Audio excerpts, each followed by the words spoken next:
thank you for allowing us to be here, and as we go through your word, may your Spirit guide us into understanding, that we would come to understand the text not as we would have, but as you intended for us to understand it. And I just pray that we would set aside any distractions that would prevent us from walking away with what it is you would want us to think about and to put on our hearts. And Father, I just pray that we would not be unchanged, that we would leave this place desiring to love you better and to be more obedient to you, and that we would better love each other to your glory alone. Amen. Amen. Amen. All right. So a few of you haven't been here for the last couple of weeks, but we've been going through Jeremiah, as most of y'all know. We're just going to do a quick context and hop right in.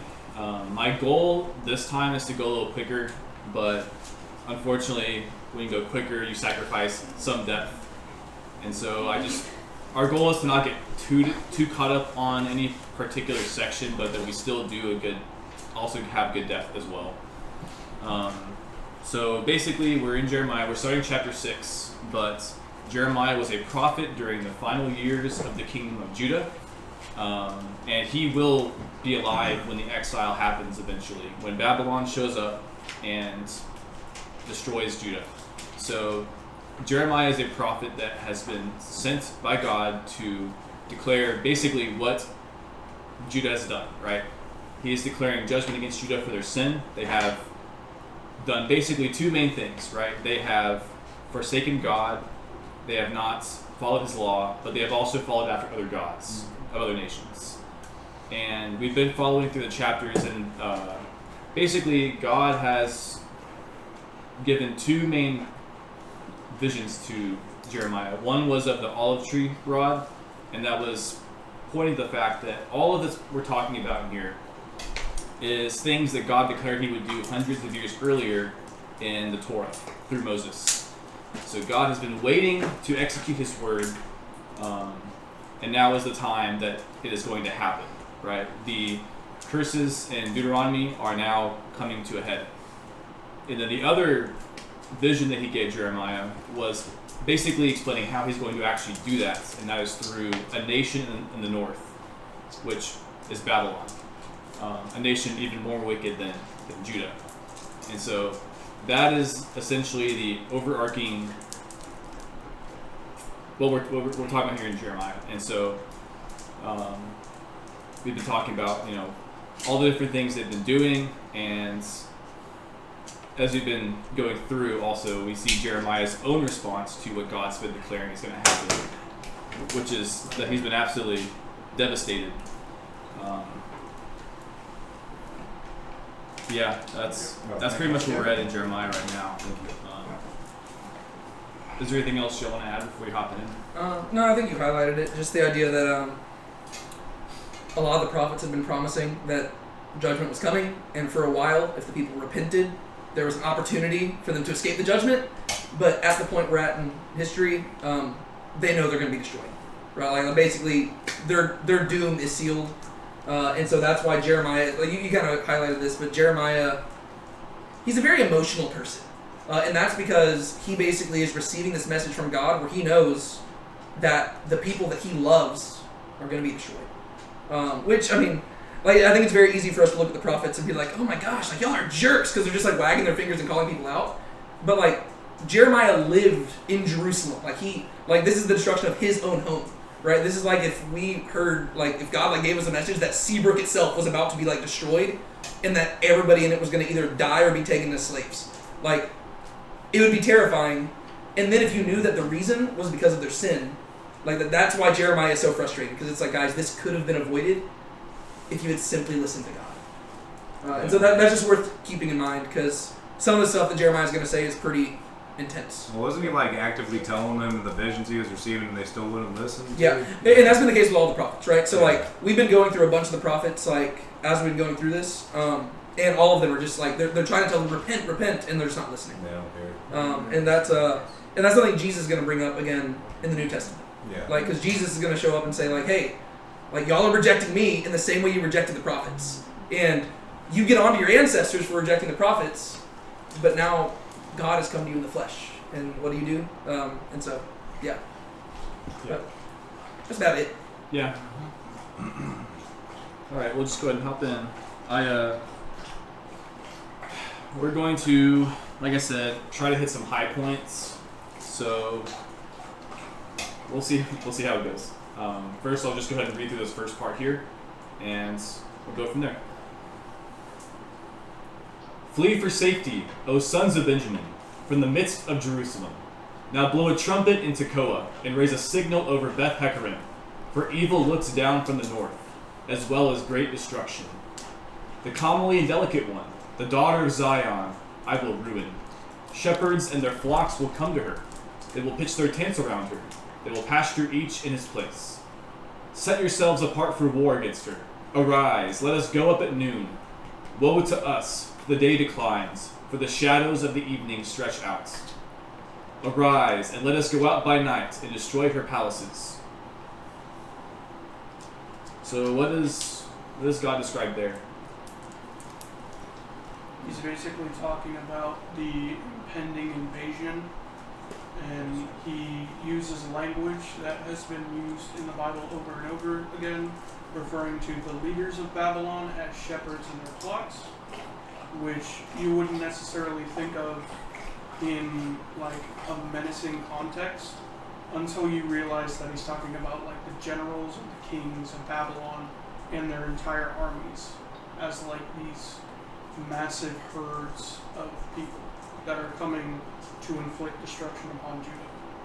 And what he's saying is that the people need to go up and defend themselves against this. But the way in which they've gone about defending themselves so far is not adequate enough for what is coming, because the way they've usually gone about defending themselves so far is they've been relying on foreign nations for help. They've been going and, playing the harlot with other countries, trying to do things through political means, instead of relying in God, which is what they always should have been doing. And so that is really the root of their sin, and it's the reason for their idolatry, is their attempts to defend themselves from trouble by using these foreign nations and their gods instead of the God of Israel. Right, and that was the same message that was in Isaiah as well. Yeah. And they were told that with the oncoming threat of Assyria, and they did trust in God then, but then Hezekiah did a little no-no, and so he sent the Babylonians after them. And so now we're at, whereas Isaiah was more about the impending, like, Assyrians coming, now, yes, we have the impending coming of the Babylonians here. And so basically, yeah, it's just, at this point, there is no call necessarily to say, hey, turn back to me and I will turn away the Babylonians. At this point, they're already coming. And so he's just saying, yeah, run. Yeah, well, yeah, because like all of it says, like whenever it says flee for safety, O sons of Benjamin, Benjamin is the tribe where Jerusalem was at, right? Yeah. And so like, and then like blow a trumpet in Tekoa, that's a city near Jerusalem. Like, so it's like the idea is like, yeah, y'all aren't getting out of this. Like, y'all need to book it. Yeah. The shepherds and their flock are going to the nation is going to surround Jerusalem and siege against it, and so you have no hope of actually defending yourselves because I'm not with you, or God is not with you. God is your stronghold. And so if God's not with you, then your best bet is to run. Yeah. What else? Is there anything else that sticks out to y'all here in the verse 5 verses?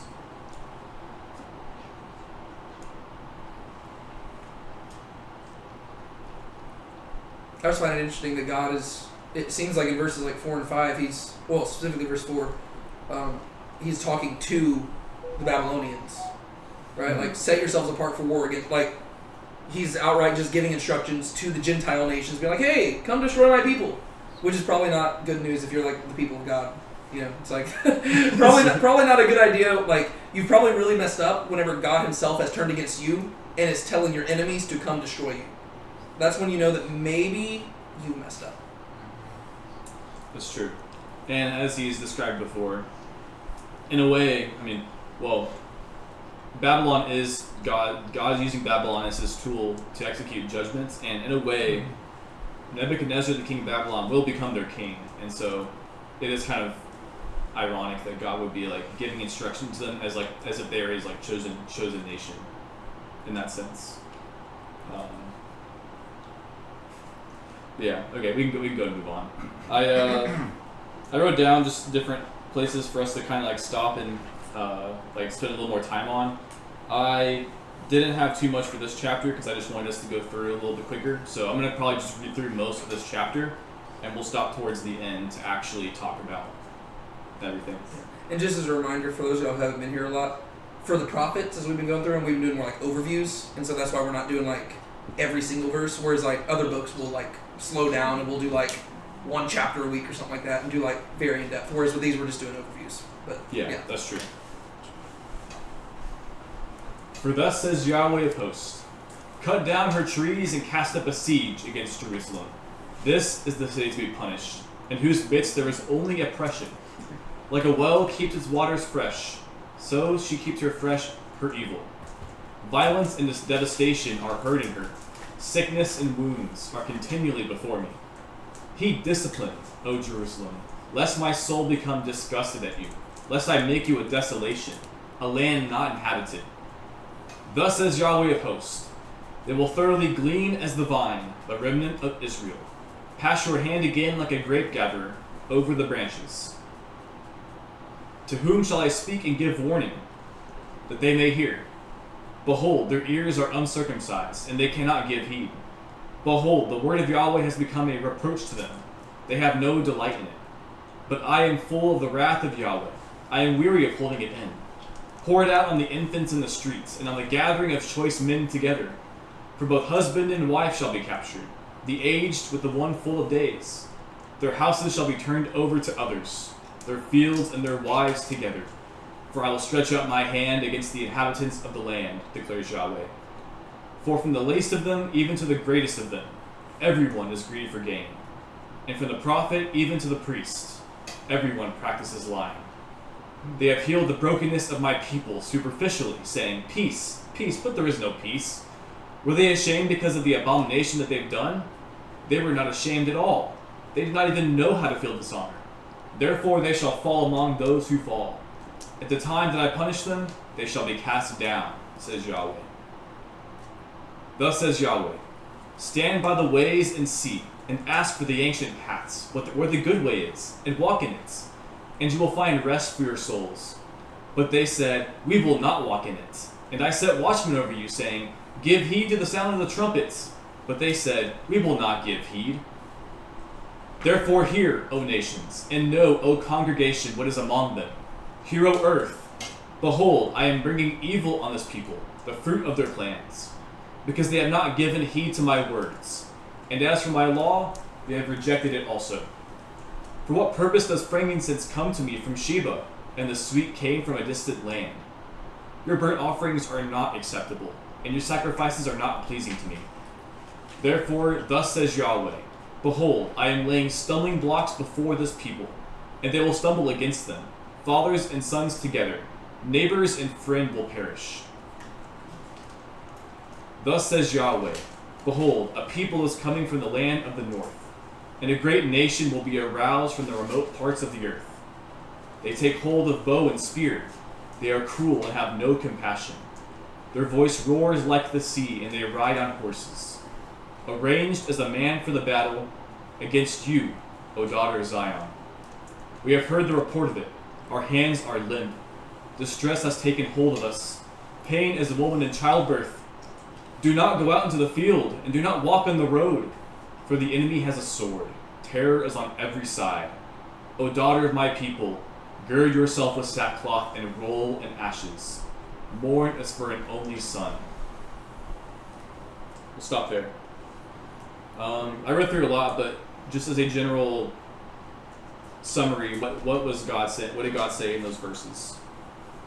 One of the key things I picked up on is he's like, look, you should have seeked out the ancient paths and the paths I set, and you didn't pursue them. And he goes, I even sent judges, I sent prophets, and you didn't listen to them when they try to point you in the right direction. He's also telling them to prepare. Yeah. What's to come. Prepare for what's to come. Yeah. He's basically saying that there's nothing left for them to do but mourn the coming destruction. Because, like we were saying earlier, without God, they have no defense. And at this point, God has already left them. So, really, there's nothing they can do against the power of Babylon at this time. So all they can do is fall on their knees, mourn, grieve in the ways that people were known to do at the time, which was, dress in sackcloth and put ashes on themselves. Yeah. Yeah, it seems like the central verse in all of it, this is actually the one that Joseph was kind of alluding to, but verse 16, where it says, "Thus says Yahweh, stand by the ways and see and ask for the ancient paths, where the good way is, and walk in it, and you will find rest for your souls." But they said, "We will not walk in it." So the idea is that, he's calling them out because he says, God told you all you had to do was ask him, and he would show you the way. But for some reason, you refused to walk in it, even though he promised you rest. And that's exactly what you see. That is a summary of the Torah, right? Basically, God took them out of Egypt. He brought them to Mount Sinai. He gave them the law. And the whole point of the law was, if you follow what I say to you, I will give you rest in the land in which I place you. If you disobey, though, things are going to go terribly. And that seems like a pretty easy thing. It's okay, well, I guess we should obey. Because if we want to live in rest, let's follow the way of God, of Yahweh. Yeah. But they didn't. And that's why Jeremiah is just confused, because he's why? It wasn't a crazy complex thing. It's no, all he told you to do was just do what I asked and things will go perfectly for you. Yeah. But you didn't do it. Which goes back to verse 11, where to me you just feel the emotion of Jeremiah, because he says, "I am full of the wrath of Yahweh, I am weary of holding it in." The idea is that as a prophet, he just he sees what's going to come on them, and he's I'm so tired of keeping this to myself, I'm just going to tell you how it is. And that's why he goes on this whole long rant, because he's just why did you have to be so stubborn? And the sad part is that we're all guilty of this, and that's why fast forward a few hundred years and you get Jesus showing up, and he echoes Jeremiah's words, because he says that he is the way, the truth, and the life, and then he says, "Come to me, all who are weary and heavy laden, and I will give you rest."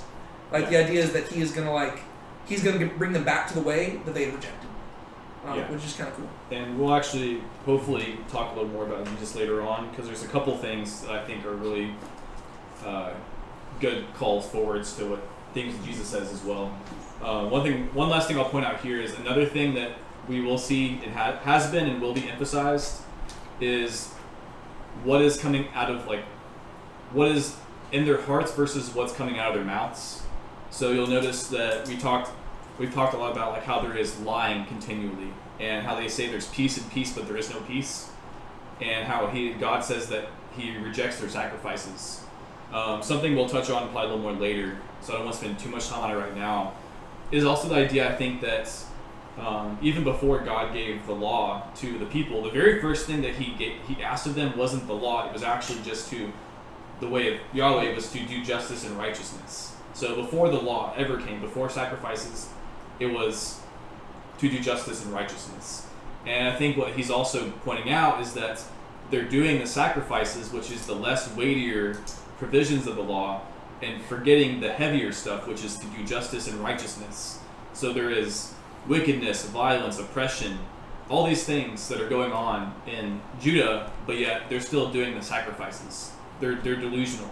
They're saying that God's not going to punish them for their disobedience, but it's their view of disobedience is just sacrifices, if that makes sense. Yeah, it was they're guilty of the same thing that we are, right? They took the wrong lesson from the scriptures, right? They read the Torah and they're oh, we just need to offer sacrifices and do all these things. And it's those are good things, but they're not the main thing. We do the same thing where it's half the times you hear sermons and the main thing is, all right, so what you need to do is you need to invite people to church, you need to read your Bible, you need to make sure you're going to church, and we just make it a bunch of just things which aren't inherently bad, but they're not the main thing. More important than all those things are you living like Christ? Are you loving like Christ? That's what matters. My heart's not in the right place. Yeah. But the reason why we reduce to those other things is because those things are easy. It's easy to simply offer a sacrifice. It's easy to go to church. It's easy to attend a Bible study. It's easy to study the Bible. it's a lot harder to allow your heart to be changed and transformed because that requires you to confront the fact that you're a sinful person. Yes. I mean, that's what he gets on them. He's like, you have uncircumcised ears. Like, he's like, the imagery is kind of gross, but like, the idea is like, it's almost like you've got like foreskin over your ears that's blocking you from hearing. Yeah. And it's like, you need to cut it away so you can actually hear what God is saying. He even said remove the foreskin from your hearts like 3 chapters ago. Yeah. Yeah, and it's because it's language that like it gets your attention, Yeah. right? Yeah. Because you're like, whoa, that's kind of gross sounding, but it's like, yeah, like he's trying to like kind of slap you in the face and like wake you up and be like, God cares about more. Like we should just understand that. Like, if God is this great, all big, powerful person, we should understand that He cares more about simply like just little rituals, right? Those things aren't bad, but they're not the main thing.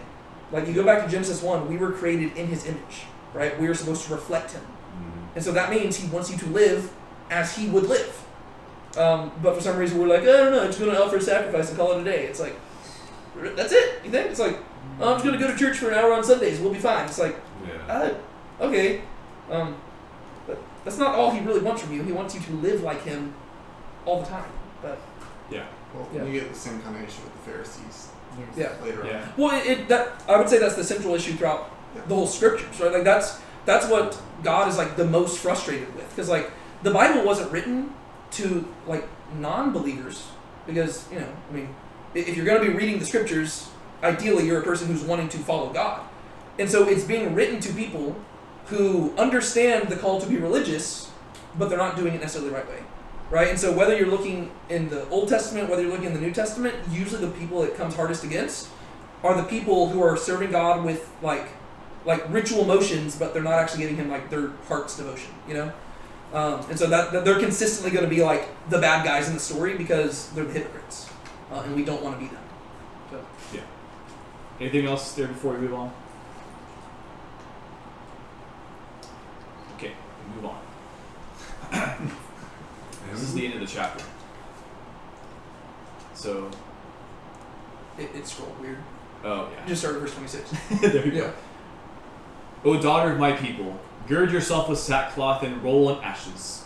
Mourn as for an only son, a lamentation most bitter. For suddenly the destroyer will come upon us. I have made you a tester of metals and an assayer among my people, that you may know and test their way.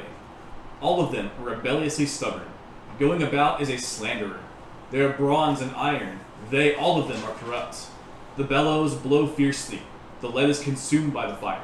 In vain the refining goes on. But the evil ones are not separated. They call them rejected silver because Yahweh has rejected them. We conclude chapter 6. What's being said here?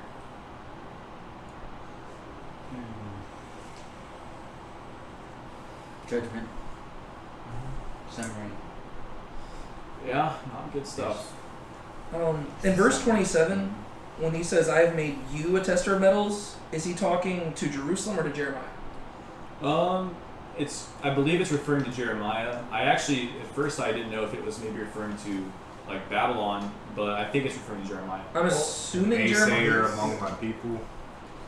Yeah, I was looking just like this is one of those places where it's weird because in Hebrew, like the word you can be both singular or plural, and it looks like it's singular there. So I'm assuming it's like Jeremiah. Like he's saying that Jeremiah is supposed to be like the refiner's fire who like tests them, right? He's like testing the hearts, which would make sense. Like it would make sense for Babylon too, though, because like the idea is like somebody is showing up to test them like you would test gold through like fire, and so it would make sense from Babylon's perspective if it's like Babylon showing up and literally is destroying them with fire, or it could be like the fire of God's word.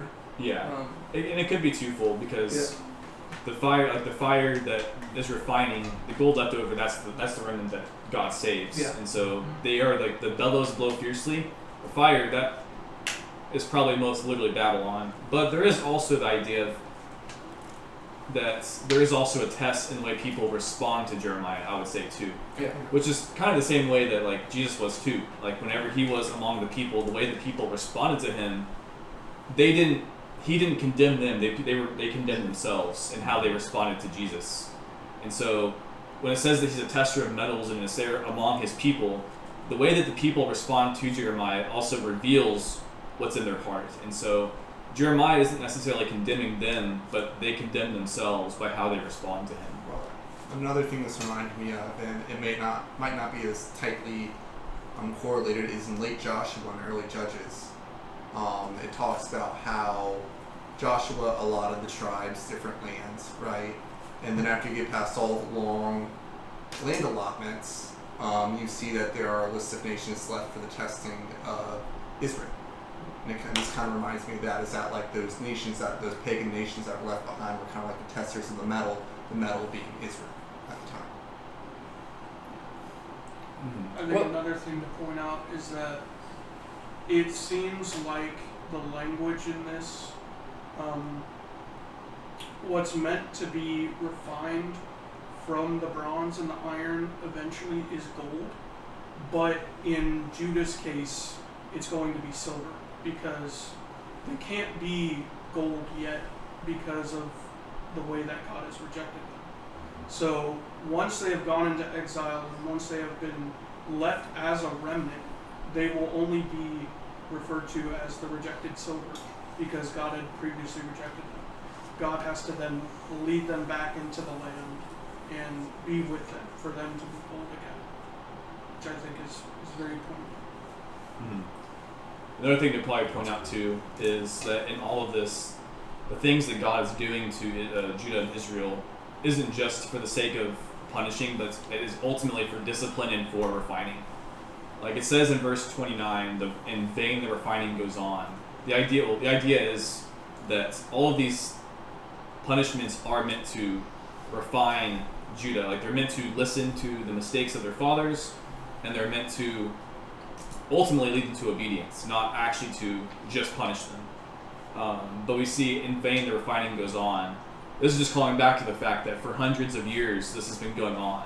God has been dealing with his people. They've been striving with him, and they have not been listening to his voice. And so it kind of feels like that this has all been in vain. Like there hasn't been change. Well, I mean, if you go back even before they were a nation, like the reason why they got the name Israel is because like the patriarch Jacob, he literally wrestled with God. Yeah. And that moment was a representation of Jacob's entire life, to where he'd just been constantly rebelling against God and wrestling with him and trying to forge his own path and stuff, to where God eventually literally wrestles with him and changes his name to Yisrael, like the one who wrestles with God. And that's like the name of the nation, to where it's like they have still failed to learn the central lesson from the life of their forefather. And that like they're still wrestling with God, like the whole way. And so Jeremiah's like, like in vain the refining goes on. It's like we're trying to burn away all the excess stuff, but no matter how hot the furnace gets, the stuff won't burn away. And it's like a person who's trying to refine gold, and they're just getting frustrated because it's like, is the gold even worth it anymore? Like it's like I can't even purify you because you're just so stubborn and like attached to your sin. Which again, on a more relevant note, I think we're guilty of in the same way a lot of the times, where it's like I can look at my own life and I'm like, yeah, God's been working on me in this one particular way for a long time, and I refuse to be changed. It's a bit of a problem, but I'm glad he's gracious and patient, and far more gracious and patient than I am. But, That's true. yeah. Anything else here before we move on to the next chapter? All right. It's a good chapter 7 is fun. Yay! I'm going to go ahead and read through verses 15, and then we'll go back and kind of... I do want to kind of spend a little more time on this chapter for a few reasons. I'll go ahead and just read through here. The word that came to Jeremiah from Yahweh, saying, Stand in the gate of the house of Yahweh, and you shall call out there this word, and you shall say, Hear the word of Yahweh, all of you of Judah, who entered by these gates to worship Yahweh. Thus says Yahweh of hosts, the God of Israel, Make your ways and your deeds good, and I will let you dwell in this place. Do not trust in lying words, saying, This is the temple of Yahweh, the temple of Yahweh, the temple of Yahweh. For if you truly make your ways and your deeds good, if you truly do justice between a man and his neighbor, if you do not oppress the sojourner, the orphan or the widow, and do not shed innocent blood in this place, nor walk after other gods to your own evil demise, then I will let you dwell in this place, and the land that I gave to your fathers forever and ever. Behold, you are trusting in lying words to no avail. Will you steal, murder, and commit adultery, and swear while lying, and burn incense to Baal and walk after other gods that you have not known? Then come and stand before me in this house, which is called by my name, and say, We are delivered, that you may do all these abominations? Has this house, which is called by my name, become a robber's den in your sights?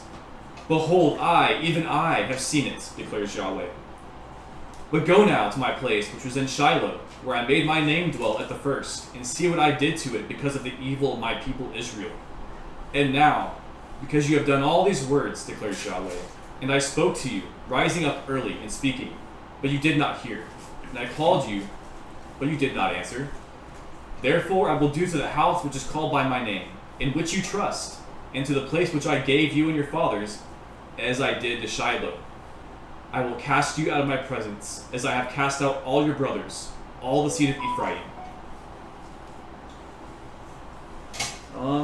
So a lot there, but what do we see? What do we see in these first 15 verses? So, to set the scene, where is Jeremiah standing? The gate of the temple. So at the entrance of the temple, Yep. and who is he speaking to? I would have to believe. People in the temple. Yeah, like people I think temple. I mean, largely the people of Jerusalem as a whole. Okay. Because like the gate of the temple, I believe, is one of the highest places in Jerusalem. Correct me if I'm wrong. yeah, it's like on the hill. Yeah. Yeah. On the hill. Oh, okay. That's It's like- literally the highest. If someone were to be standing on top of the temple gate and speaking in a manner, they would be able to project their voice basically across the entire city. Okay. Mhm. I'm just trying to like. Oh, sorry. Yeah, no, you're fine. I'm just trying to set the imagery here so we can kind of maybe make some connections here. So he's like standing at the gates of the temple, right? So at the entrance, and he's declaring to all the people, and probably more specifically like the leaders. So the people that would be like at the temple, like the priest and the political leaders. And what does he say? He says a few things, but there's probably two-ish main things that he's kind of getting at. Yeah. Sounds like he's saying he basically kind of like giving them another chance, and then goes back to the whole, this is what you've been doing. You've been lying, stealing, committing adultery, and you come in here and think all is forgiven, but it's not. Yeah, and that's like where they would have done sacrifices and stuff too. So like calling back to what we talked about earlier, he's rejecting their sacrifices. I'm just going to call attention to verse 11. He says, "Has this place, which is called by my name, become a robber's den in your sight?" So his ultimate accusation is that they have made this a robber's den, right? They have not been following the way of Yahweh. He says, make your ways and your deeds good. They have not been following the way of Yahweh, which is truth, justice, and righteousness. And they don't follow in truth. They're lying to themselves. They say that they can be disobedient to God, and they say, "Oh, we're fine." They're trusting in the temple. They say, "Oh, there's this great temple. God would never let this temple be destroyed." And they're not following in justice. He says that if you do not oppress the widow, the sojourner, the orphan, and then they're also committing violence. They're shedding innocent blood. They're not following God's way, and so he's calling out their delusion. They're And- basically placing their faith in the wrong thing. Yeah, and Temple. so he says, on top of that, go to the next few verses, and he says, "Now you go to my place which was in Shiloh, where I made my name dwell at the first, and see what I did to it because of the evil of my people Israel." What is he referring to there? Well, Shiloh is where the tabernacle used to be at. Oh, okay. And it's in Israel, right, in the northern kingdom. What happened to the northern kingdom? It got destroyed. It got destroyed. So Yep. They're the God- ones currently in exile, right? Yeah. Okay. And so he's pointing out, hey, my name first dwelt in Shiloh, but I was not unwilling to let it be destroyed. It did not save the people. This also kind of calls back to a story in Samuel. I don't know if y'all are thinking what I'm thinking, but towards the beginning of 1 Samuel, the Israelites were fighting the Philistines, and they actually were losing the battle, and they thought, "Oh, let's bring the ark to the battle. It'll save us." Ark of the Covenant. Yeah, the Ark of the Covenant there. And what actually happened was they not only lost the battle, but the Philistines captured the Ark. And God allowed this to happen because, well, he was trying to teach them a lesson, right? Their trust is not in an ark. It is not in a temple. It is in God. These are places his name dwelt, and so they are significant, but they are not, like, God can destroy this temple and start over. Like what Jesus said, destroy this temple in 3 days, I'll raise it up. Well, it's the fact that you bring that up. You're probably going to get to this. I'm going to get, yeah. Like, go ahead. Well, I was going to say, like, so a second ago, what was it, verse 11, where you were talking about the robber's den thing? Yeah. Right? Has this house, which I call by my name, become a robber's den in your sight? Jesus quoted that verse at the same time when he also told people, destroy this temple in 3 days, I'll rebuild it. You can get to that later, but it's basically when Jesus also got mad, kind of like Jeremiah, and he went into the temple, and he started flipping tables, and he's like, I hate what you're doing, and y'all suck, and you're going to be destroyed also, but first you're going to destroy me, but I'm going to come back to life, and it's kind of cool. But Yeah, that's you what I'm can trying to, get to that. yeah, what I'm trying to, like, set the picture, right, is because we have Jeremiah standing at the entrance of this temple, and he is calling them out for their wickedness and their failure to actually observe what God, like, to observe the main, like, to follow the way of Yahweh. And he says that they're lying to themselves, trusting in all these things to deliver them. And keep in mind, this is like, what, a few decades before the temple will be destroyed? When Jesus comes into Jerusalem, and ultimately he does the same thing, and he is killed, in a few decades, guess what happens? The temple gets destroyed again. And so I think that there is intentional, like, parallels here.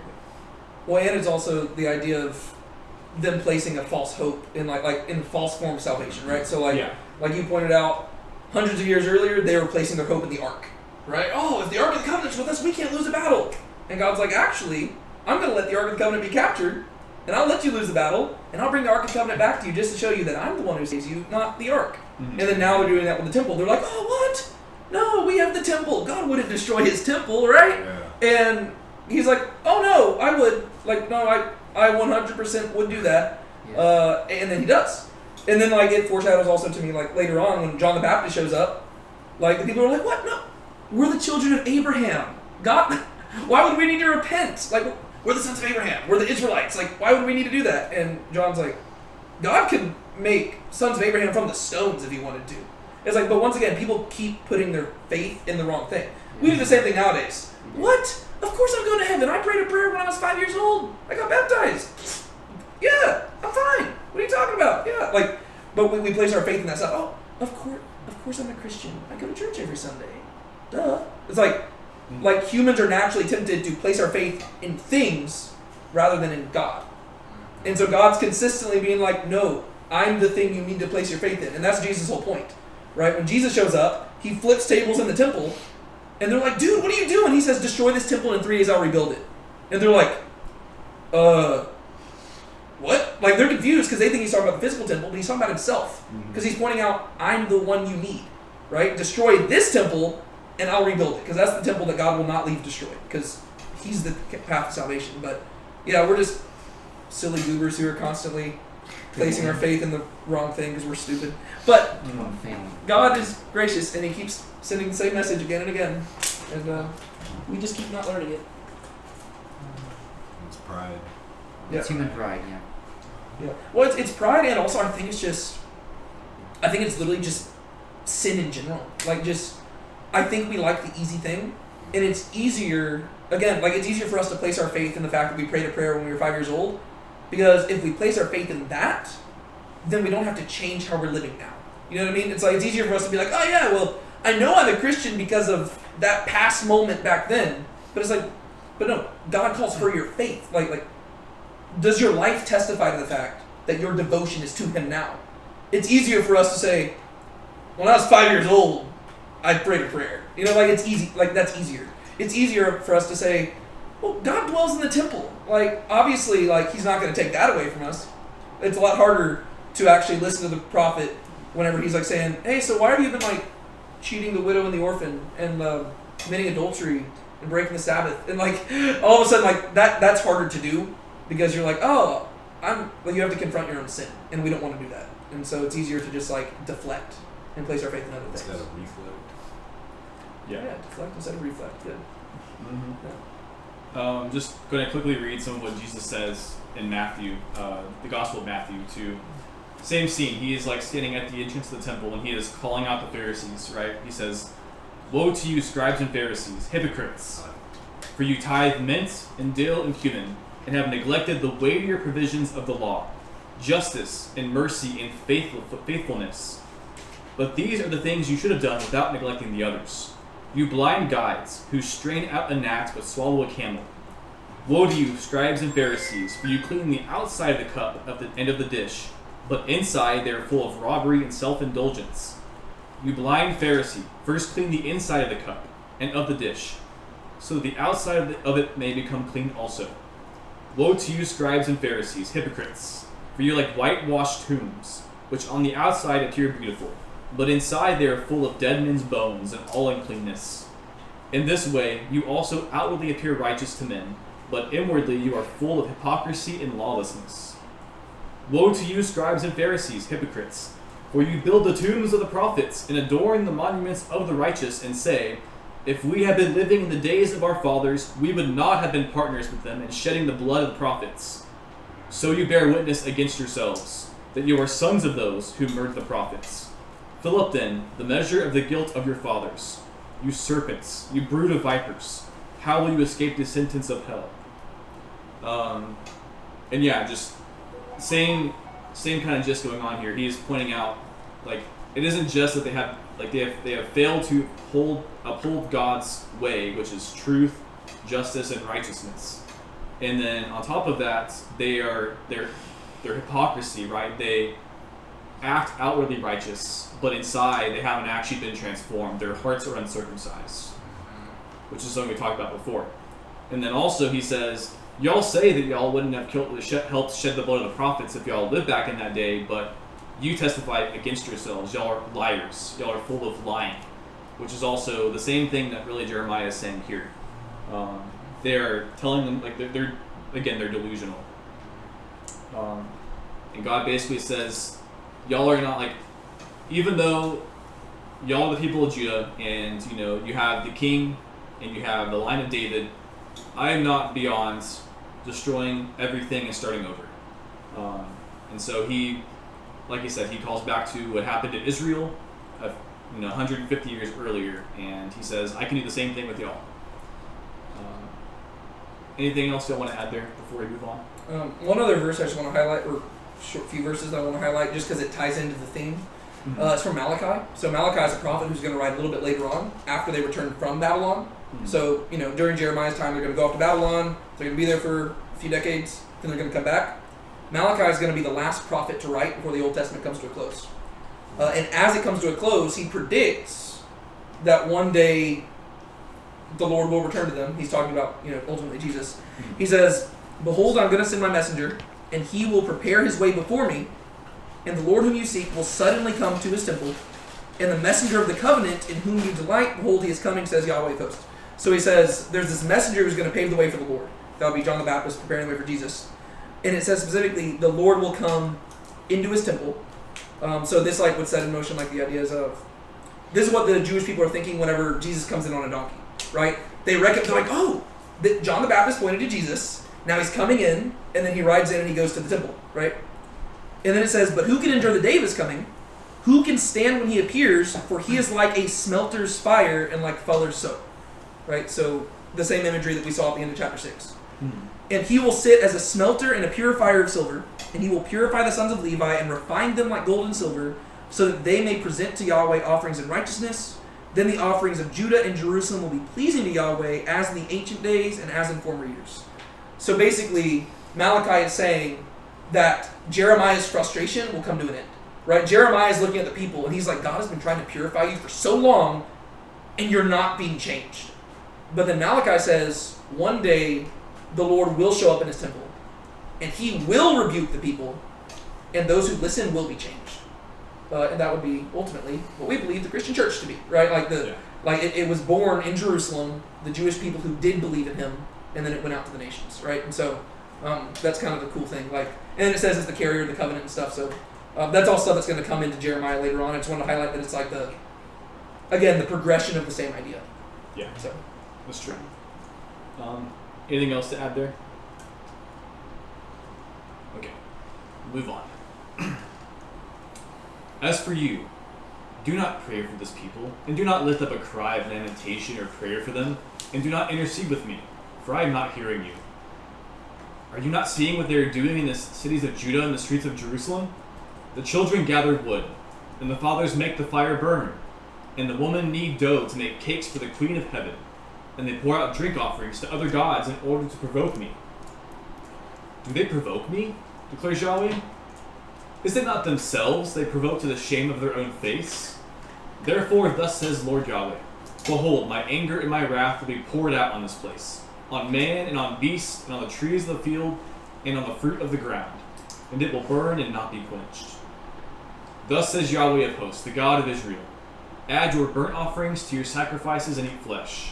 For I did not speak to your fathers or command them in the day that I brought them out of the land of Egypt concerning burnt offerings and sacrifices. Let's stop there. So in verses 16 through 20 first, what is being said there? So God just said he would cast Judah out of his presence. Again, is he talking to Jeremiah again here? Yeah. That's for Yeah, he's saying, hey, Jeremiah, don't cry about this. Because obviously Jeremiah's hearing all this news. He's like, but God, this sounds terrible. Like, these are my people. They're going to die? Like, this is horrible news. Like, these are my neighbors. These are my friends. This is my family. And God says, don't cry about it. Like, it's like, the time for weeping has passed. It's like, no, these people deserve what's coming for them. And your job as a prophet is not to weep. It is to simply speak my word. Which is pretty harsh. yeah. But it's only going to get worse. Like whenever you get to the prophet Ezekiel, it's going to get even harsher. But that's like you can just feel how God is coming. Like obviously one of the defining attributes of God is that He is slow to anger and abounding in love. But that does not mean He is not angry. He's just slow to anger, and it's been hundreds of years, and His anger is finally reaching like a boiling point. To where like you just feel that when He's saying to Jeremiah, He's like, "Don't cry for them. They get what like they more than deserve. Like they deserve worse than what I'm going to give them." Yeah. And it's harsh. Like, and it'd be hard as a prophet to like respond to that. It's like, So I'm a little confused. In 19, is he saying that to Jeremiah? Do they provoke me to anger? I'm assuming so. I mean, yeah, I assume so. I'm yeah. just a little confused. He's talking to Jeremiah, and That's like a pretty hardcore it's- question, you know? I guess it's somewhat rhetorical because it's not he knows the answer to it. Yeah, right. But yeah, so he's saying it's a continuation. So he says, "Don't pray for these people," and then he kind of says like, "Do you not see what they're doing?" Because again, he's saying don't pray for them, don't pray, like do not cry out for them. He's saying because have you not seen what they've been doing? And so that's when he goes into those verses. Second question. Yeah. Well, it's also made more complicated whenever you consider the fact that in addition to God speaking to Jeremiah, He's also recording those words Yeah. for everybody else to hear. So it's like it's kind of weird. You're like reading. You're like, okay, hold up. So God's speaking to him, but it's also important enough for him to share it. Right. And I think that's also probably Jeremiah's way of just conveying to the people, like, hey, I'm not excited about this any more than y'all are. I am simply the messenger declaring you the word of God. Right? It's not like he like enjoys proclaiming like a message of doom, and it's not like he's like, I don't know, he's not like one of those people who gets on like TikTok or whatever and is like, oh, the end is nigh. Like, no, like he is grieved by this, and he doesn't want to proclaim it. He says, no, I don't want to. I am sad, but God's telling me I need to suck it up and proclaim the message to you, and that's my job. Yeah. And so, Yep. And so he describes again same stuff we've been talking about. They've been, making offerings to other gods, creating idols, and making just offerings and idols to other gods. And so, but he kind of points out. Usually he says they provoke me to anger, but now he's kind of just saying, are they provoking me, or are they just provoking themselves to their own shame? Like he's just kind of pointing out how silly it is, right? So, yeah. And then just says that judgment's coming, my anger, my wrath will be poured out, and it's like the imagery of a wildfire. Like it says, it will burn and not be quenched. It's his idea of like this fire is coming, and when there's a wildfire, you really can't throw buckets on it and quench it. You kind of just have to run and hope that you don't get taken with it. and then he kind of mocks him in verses 21 and 22. Yeah. to where he just says, you know what, if you want to keep offering sacrifices, go for it. I don't care, but sure. Like, and he says, you notice whenever I took your fathers out of Egypt, sacrifices weren't the first thing I talked to them about. Yeah, which I think it continues on. So I was gonna stop there and probably read through. But yes, like kind of like I mentioned earlier, like in the same way that like faith creates law, so the law doesn't save you. In the same way, like what God ultimately asked of them wasn't primarily sacrifices, and so sacrifices aren't going to save them. It's ultimately about following His way. That's important in the sense because it gives them the Ten Commandments, and then you go through all the sacrifices and rituals. Yeah, and I guess I'll just go ahead and read because what I was going to say is just what it says next. But I'll just start back in verse 21. Thus says Yahweh of hosts, the God of Israel, add your burnt offerings to your sacrifices, and eat flesh. For I did not speak to your fathers or command them in the day that I brought them out of the land of Egypt concerning burnt offerings and sacrifices. But this is what I commanded them, saying, listen to my voice, and I will be your God, and you will be my people. And you will walk in the entire way which I command you, that it may be well with you. Yet they did not listen, or incline their ear, but walked in their own counsels, and in the stubbornness of their evil hearts, and went backward and not forward. We'll just stop there real quick. So what does God say there? What did He ultimately ask of them? So they're not actually, like right now they're in disobedience to God, but they're still offering sacrifices to Him. And He's pointing out that what He really wants of them is what? For them to follow His way. Obedience to His ways. It's like I just want them to listen. Listen. Yeah. It's like what your shirt says. Yeah. Hine shema misebach tov. Behold, to hear is better than to sacrifice. It's Yeah. kind of like if a married couple gets into an argument and the wife says, I just want you to listen to me. And then the husband's like, oh, okay, well, I'll plan this really elaborate date for you. And he plans this whole long thing out to where it's like, they go to the movies, they go to a romantic dinner, they do all these different things. And he's just showing her all these things he's willing to do for her. Yet throughout the whole time, he never listens to her. He never does any, he doesn't give her the one thing she asked for. He thinks that she just wants these big romantic gestures. And she's like, no, I just wanted you to listen to me. It's like It's the image of he doesn't even know who she, doesn't actually know her. Yeah, it's like you're giving me all the things that I didn't ask for. Or even if I appreciate them, they're not the thing I appreciate most. Right? It's like, and it tells me you don't know me. And that's what God's saying. It's like, yeah, I'm not against sacrifices. But there's things that are more important to me than sacrifices. I want you to love. I want you to be just. I want you to be pure. The sacrifices are icing on top of the cake. But the other stuff, that's how I know that you know me. Yeah, you can't just not do those things and think, oh, a few more sacrifices will take care of it. Yeah. Again, we've been calling back to Deuteronomy a lot, but again, what's repeated throughout Deuteronomy is, hear, O Israel, the Lord your God alone. None of which that they've done. The Lord you shall love with all your heart, soul, and strength. Circumcise your hearts to God, and follow Him in obedience, and listen to Him. Listen with your ear. He said their hearts are their ears are uncircumcised. They're not listening to God in a faithful, covenantal way. And so ultimately, that's what He requires more than sacrifices. Anything else y'all want to add there? It looks like he's getting convicted.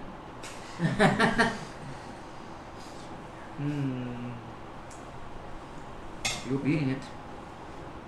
And listen. Verse 25. Yeah. Since the day that your fathers came out of the land of Egypt until this day, I have sent you all my slaves, the prophets, daily rising up early and sending them. Yet they did not listen to me, or incline their ear, but stiffened their neck. They did more evil than their fathers. You shall speak all these words to them, but they will not listen to you. And you shall call to them, but they will not answer you. You shall say to them, this is the nation that did not listen to the voice of Yahweh their God, or receive discipline. Truth has perished, and has been cut off from their mouth. Stop there real quick. So again, what's kind of this, we've been talking about this already, but what's being said there? They're not listening. He's essentially saying, he's like, look, you're going to talk to people that are not going to listen to you. They're going to ignore you. You're going to be like preaching to a brick wall. Yeah. Well, I think he's also just removing their excuse. Like, they can't say that they didn't have a chance, right? It's like, it's not like Jeremiah is the first prophet that was sent to them. He's like, what does he say? He says, since the day your fathers came out of the land of Egypt until this day, I have sent you all my slaves, the prophets. And whenever you look at the history, like, that we read in the Old Testament, it backs that up. Like, Yeah. I mean, literally, Moses was there. And then, you're not following this, I should be. But no, there's been one prophet after the next. And they just don't listen. Right? I mean, literally, like, when you get to Samuel was an amazing dude. He led them to all this prosperity. And then during Samuel's time, they're like, hey, can we have a king instead of you? And he's like, but things are going really well. They're like, yeah, but we'd like to have a king like the nations. And so every single time they keep rejecting the prophets. And so Jeremiah's like, you can't act like this is like a one-time occurrence. Right? No, like, again and again you have rejected God. And this is the final straw.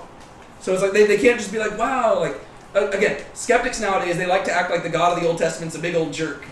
And Jeremiah's like, no, he's not. He has been very merciful and very patient with you. But it's been going on for hundreds and hundreds and hundreds of years. At this point, he's got to do something or else he risks being unrighteous. Yeah. And so... And they're definitely getting a king of the nations pretty soon. Yeah. Oh, yeah. Yeah. The king from the nations. And if God were to allow evil, then he wouldn't be a righteous God.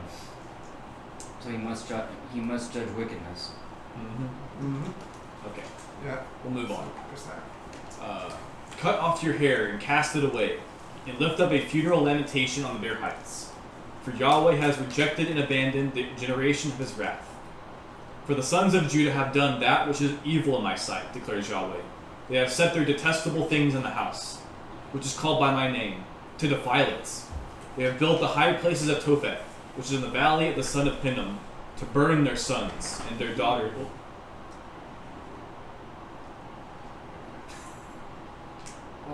There you go. Then their daughters in the fire, which I did not command, and did not come upon my heart. Therefore, behold, days are coming, declares Yahweh, when it will no longer be called Topheth, or the valley of the son of Hinnom, but the valley of the slaughter. For they will bury in Topheth, because there is no other place. The dead bodies of this people will be food for the birds of the sky, and for the beasts of the earth, and no one will frighten them away. Then I will make to cease from the cities of Judah and from the streets of Jerusalem the voice of joy, and the voice of gladness, the voice of the bridegroom, and the voice of the bride, for the land will become a waste place. Yikes. So again, just summarize, what does God say there? The set imagery of what's going to be like after. Yeah. Not good. He actually uses similar imagery previously, mostly against the kings of Israel, where he talks about how their houses will become like food for the dogs and food for the birds, and they'll like die in the field, and basically like they'll be forgotten. And kind of the same thing is being said here. Yeah, and what was the verse? They have built the high places of Topheth, which is in the valley of the son of Hinnom, to burn their sons and daughters in the fire. So that's when they were like sacrificing their children to Molech, the pagan god. Yeah. And I just want to highlight this because this is just like, for Jewish context in a broader sense, this is where this comes from. Valley of Hinnom in Hebrew is Gehinnom, so it's where we get the word Gehenna. And from a Jewish perspective, by the time you get to like the New Testament, they associate Gehenna as basically being like the embodiment or like the metaphorical representation of hell, right? And that's because, first off, like Jeremiah's pointing out here, it was used for child sacrifice, which is, it doesn't really get worse than that. Like that's like kind of like the, when it comes to like the hierarchy of sins you can commit, sacrificing your child is bad enough. Doing it in the name of like religious ritual is even worse. And so the idea of like, you know, you've got this terrible sinful thing happening, fire rising up to the heavens as like a sacrifice to the gods. So that was bad. And then eventually get like the Valley of Hinnom eventually becomes like a refuse dump. So they would burn stuff there, and so basically throughout Jewish history, it was associated with like fire and burning and stuff. And it's right outside Jerusalem. It's literally like it's like the southwest side of Jerusalem, right there. It's like the place where like Judas is gonna ultimately go and kill himself and everything. But I just want to highlight that valley is what they associate with hell. And he even says right here, the valley of the son of Hinnom will be called the valley of the slaughter. Basically because he's going to send the Babylonians to Jerusalem, and if Babylon's coming in, they're going to try to flee, and if you're fleeing away from the Babylonians, you would be fleeing towards the valley of Hinnom, but the Babylonians are going to overtake them and kill them, and the idea is that they are dying for their sins in the valley of Hinnom, where there's punishment, and therefore, over time, that becomes associated with hell, right? Because people dying for their sins in that area, so... I just want to highlight that because I think that's interesting. There's something else I was going to say. Oh, just the that final verse right there, verse 34. That's a verse worth remembering because the imagery is going to be repeated again and again throughout Jeremiah, where he says, "Then I will make to cease from the cities of Judah and from the streets of Jerusalem the voice of joy and the voice of gladness, the voice of the bridegroom, the voice of the bride. The land will become a waste place." He's going to repeat that phrase again and again because that's like a that's his way of basically communicating that joy will be gone, right? To where, like, there's not going to be any more parties, not any more weddings. Jesus will pick up on this same language whenever he talks about, like, his return. He says, like, just as it was in the days of Noah, where people were eating and drinking and giving in marriage. But basically, Jeremiah is communicating that right now in Jerusalem, even though things are bad, people are still getting married. They're still, it's not like everything's horrible yet. Like, yeah, it's getting bad, but there's still semblances of joy. But he says God's going to cut it off, though, in that future day of judgment. And he's going to say that again and again, but then later on in Jeremiah, he's going to say God will restore to Jerusalem the voice of joy and the voice of gladness, the voice of the bridegroom and the voice of the bride. So I just want to highlight that because, like, remember that phrase because it'll show up again and again, and you'll kind of be able to get a judgment of like what exactly God is going to do in Judah's story. Right now is judgment, but then one day he will restore things. So, just worth keeping in mind. Yeah. Anything else anyone wants to add there before we move on? Okay. Chapter 8. I need to pick up pace a little bit. At that time, declares Yahweh, they will bring out the bones of the kings of Judah and the bones of its princes, and the bones of the priests, and the bones of the prophets, and the bones of the inhabitants of Jerusalem from their graves. And they will spread them out to the sun, the moon, and to all the host of heaven, which they have loved, and which they have served, and which they have walked after, and which they have sought, and which they have worshipped. They will not be gathered or buried. They will be as dung on the face of the ground. And death will be chosen rather than life by all the remnants that remains of this evil family, that remains in all the places to which I have banished them, declares Yahweh of hosts. What does he say there? Will be like death. Death will be more than life during this time frame. Sounds like they're like desecrating the graves. Yeah. They're like, Leaving them all to rot. yeah.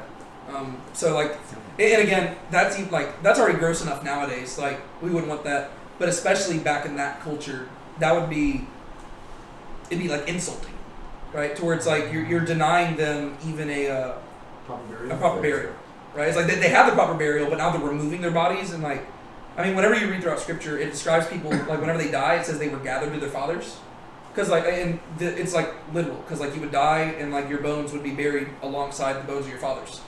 So you're gathered to your fathers, but like they're taking that away.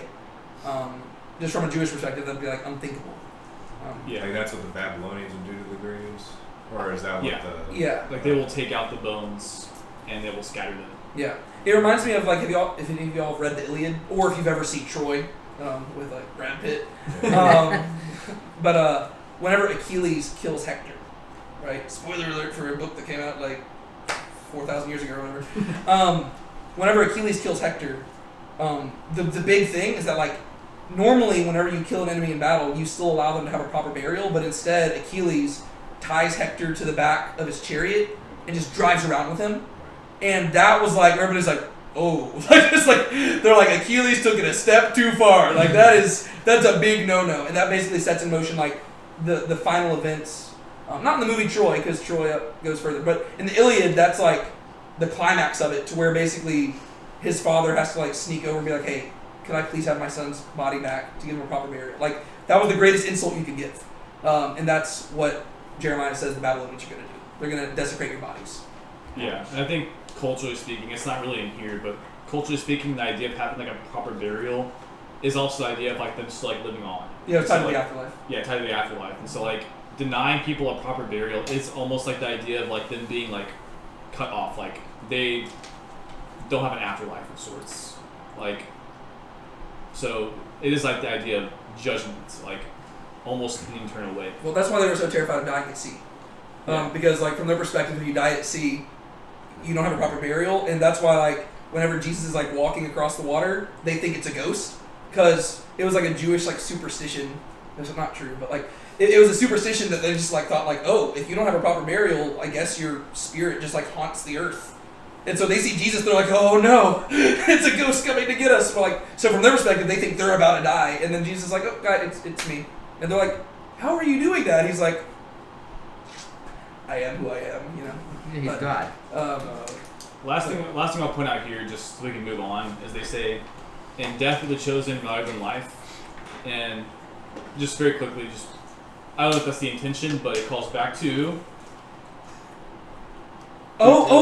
Deuteronomy 32. Sorry, I was maybe kind of goofy and I kind of got distracted. Yeah, it calls back to Deuteronomy 32. I thought you were getting excited because of Deuteronomy. No, Is it 32 though, where it says choose like there's that? it calls back to Deuteronomy at least. Yeah. There's a verse similar in Deuteronomy 32, but there is I don't remember what chapter. Oh, it's Deuteronomy 30. Deuteronomy 30. It is 30. Yeah. See, I have set before you today life and prosperity, death and calamity, in that I am commanding you today to love Yahweh your God, to walk in his ways, to keep his commandments and his statutes and his judgments, that you may live and multiply, and that Yahweh your God may bless you in the land where you are entering to possess it. But if your heart turns away and you will not listen, you are drawn away and worship other gods and serve him. Verse 19, I call heaven and earth to witness against you today. I have set before you life and death, the blessing and the curse. Choose life in order that you may live. So, yeah, Deuteronomy 30. Okay. Almost Deuteronomy 32. There's something similar in Deuteronomy 32, Yeah. but not the exact I was thinking it was like 30 or 28 or something. Yeah. But yeah, the idea being is like, and you'll notice in there, the call, even there, the call wasn't even as much emphasized on the law. It was on the way of Yahweh. Yes. Truth, justice, righteousness. Yeah. And so the idea is, if you do all these things, God will give you this land because they didn't earn the land. God gave them the land. You'll have the land. You'll have prosperity. They'll multiply. They'll have all these things. But the idea is, if they don't do that, God can just take it away from them. It's not their right. It's a privilege of theirs. And so, again, they have chosen death. And so God He's going to take away those things that He gave them. He's going to take away the land. He's going to take away the prosperity and the multiplying. In fact, it's going to be the opposite. Instead of multiplying, they're going to decrease. But yeah, I just wanted to point that out there. We'll go ahead and move on.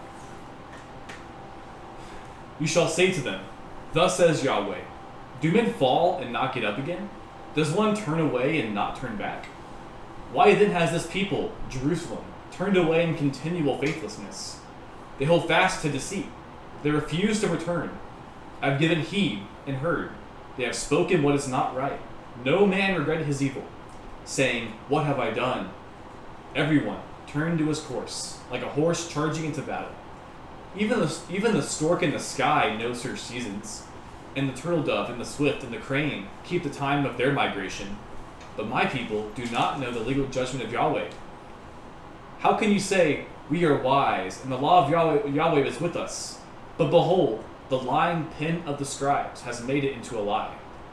The wise men are put to shame. They are dismayed and captured. Behold, they have rejected the word of Yahweh. And what kind of wisdom do they have? Therefore I will give their wives to others, their fields to new possessors, because from the least even to the greatest, everyone is greedy for gain. From the prophet even to the priest, everyone practices lying. They heal the brokenness of the daughter of my people superficially, saying, peace, peace, but there is no peace. Were they ashamed because of the abominations they had done? They certainly were not ashamed, and they did not know how to feel dishonor. Therefore they shall fall among those who fall. At the time of their punishment they shall be brought down, says Yahweh. Stop there. What does he say there? going back. If people tell you things are going to be fine, don't trust them because they're wrong. Again, it's like this theme of lying and lying and lying. It's just, and really just, I guess, like self-delusion, deceit. Two-facedness. Yeah. Just, they have clearly broken God's covenants with them. Or they have clearly broken God's covenant, but they still continue to say that we're going to be fine. And I think that's 11 through like the next verse or so. That was actually almost word for word repeated before, but I think instead of it being lying, it was greed. I don't know if that means anything structurally wise, but the idea being, again, just everyone practices lying in verse 10. And also the language in verse 10, the idea of like giving their wives to others, their fields to new possessors. Again, it's just God's taking the land away from them. He's going to give it to a different nation. Well, I think there is an advancement of the idea, like, it's a passage we reference a lot. You go back to 1 Samuel, whenever they asked for a king, yeah. right? Samuel was the one ruling over them. The people asked for a king like the nations.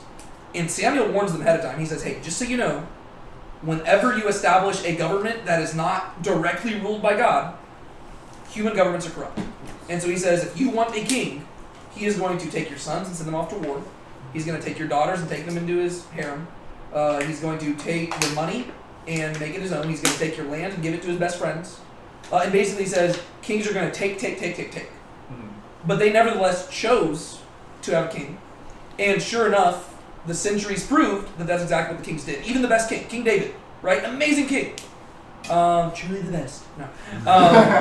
But David, amazing king, yet even he was guilty of taking, right? That's the whole David and Bathsheba story, right? He takes another man's wife for his own, and then he has his closest friend killed. One of his closest friends. But now you advance that a few hundred years, and now not only do you have a king like the nations taking from people, but God himself is actively giving your stuff away to kings from the nations, right? And basically saying you're getting what you asked for, right? You want a king like the nations? I'll take you a step further, and I will give you a king from the nations, and rather than allowing him to take things from you, I will just give your things to him. So it's like, basically exactly what Samuel warned them, God is going to give them, but even worse than they imagined. Yeah. And it's because they were like, even from the beginning, they were saying, oh, things are fine, peace. And Samuel warned them, no, things will not be peaceful. But they're still deluding themselves hundreds of years later. Yeah. They're like that dog in like the meme where he's like in the burning house, and he's like, this is fine, everything's fine. It's like, no, it's not. It's almost like every time they start, just when they start prospering is when things start to go downhill. Like that happened with Samuel, like they led mass revival, things were good. You're setting me up, right? This is Deuteronomy 32. That's Deuteronomy 32. Yes. Okay. Sorry.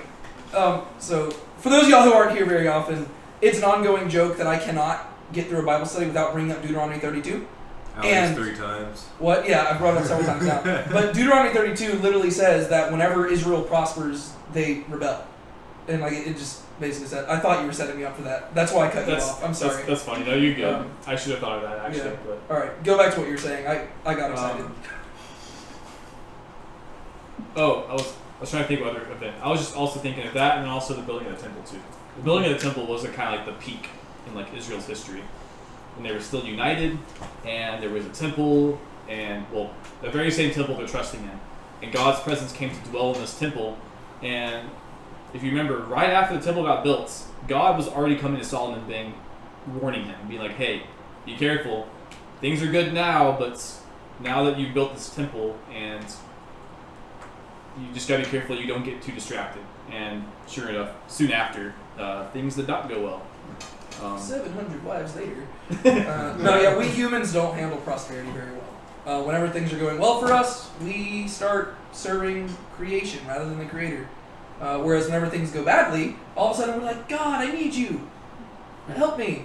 And that's why the American church is probably not doing too hot right now, because following Jesus doesn't really cost us a whole lot. And so we just kind of lukewarm. We're just like, I'll give him my Sundays and Wednesdays, and I guess I'll give him a few hours on Tuesdays, but if Sean goes past 9 p.m. It's that consumer Christianity you're kind of talking about. We want to be passive consumers who just receive things, but we don't want to actively live for him. Whereas whenever you're actually suffering and you realize, oh wow, you know what? I have nothing to offer. I just need you. And all of a sudden, it kind of just like makes us like lock in on things that actually matter. Yeah. Okay. We'll go ahead and move on. Okay. Verse 13. I will surely gather them up, declares Yahweh. There will be no grapes on the vine, no figs on the fig tree, and the leaf will wither. And what I have given them will pass away. Just going to quickly stop there. Just a slight mention. The no figs on the fig tree. This also can call forward to when Jesus cursed the fig tree before he entered Jerusalem in the triumphal entry. He cursed the fig tree and said, "May no one eat from you again." Went in, cleansed the temple like we referenced earlier. When they left, the fig tree withered. And they said, Jesus told them, trust in God. And so I think there is kind of the same thing going on here. The fig tree was an imagery of what was going to happen to Jerusalem. God withdrew his hand and he destroyed the temple, and really he destroyed Jerusalem because in 70 AD the temple was destroyed.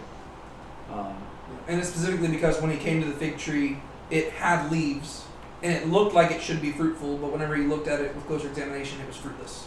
Yeah. And so the idea is that it was doing the external things, but it wasn't doing the internal thing, which is exactly what Jeremiah's been addressing, and it's exactly what Jesus was addressing. Like, the idea is like they're offering the sacrifices, they're going through the motions, but their hearts are far from him. And so it is consistent.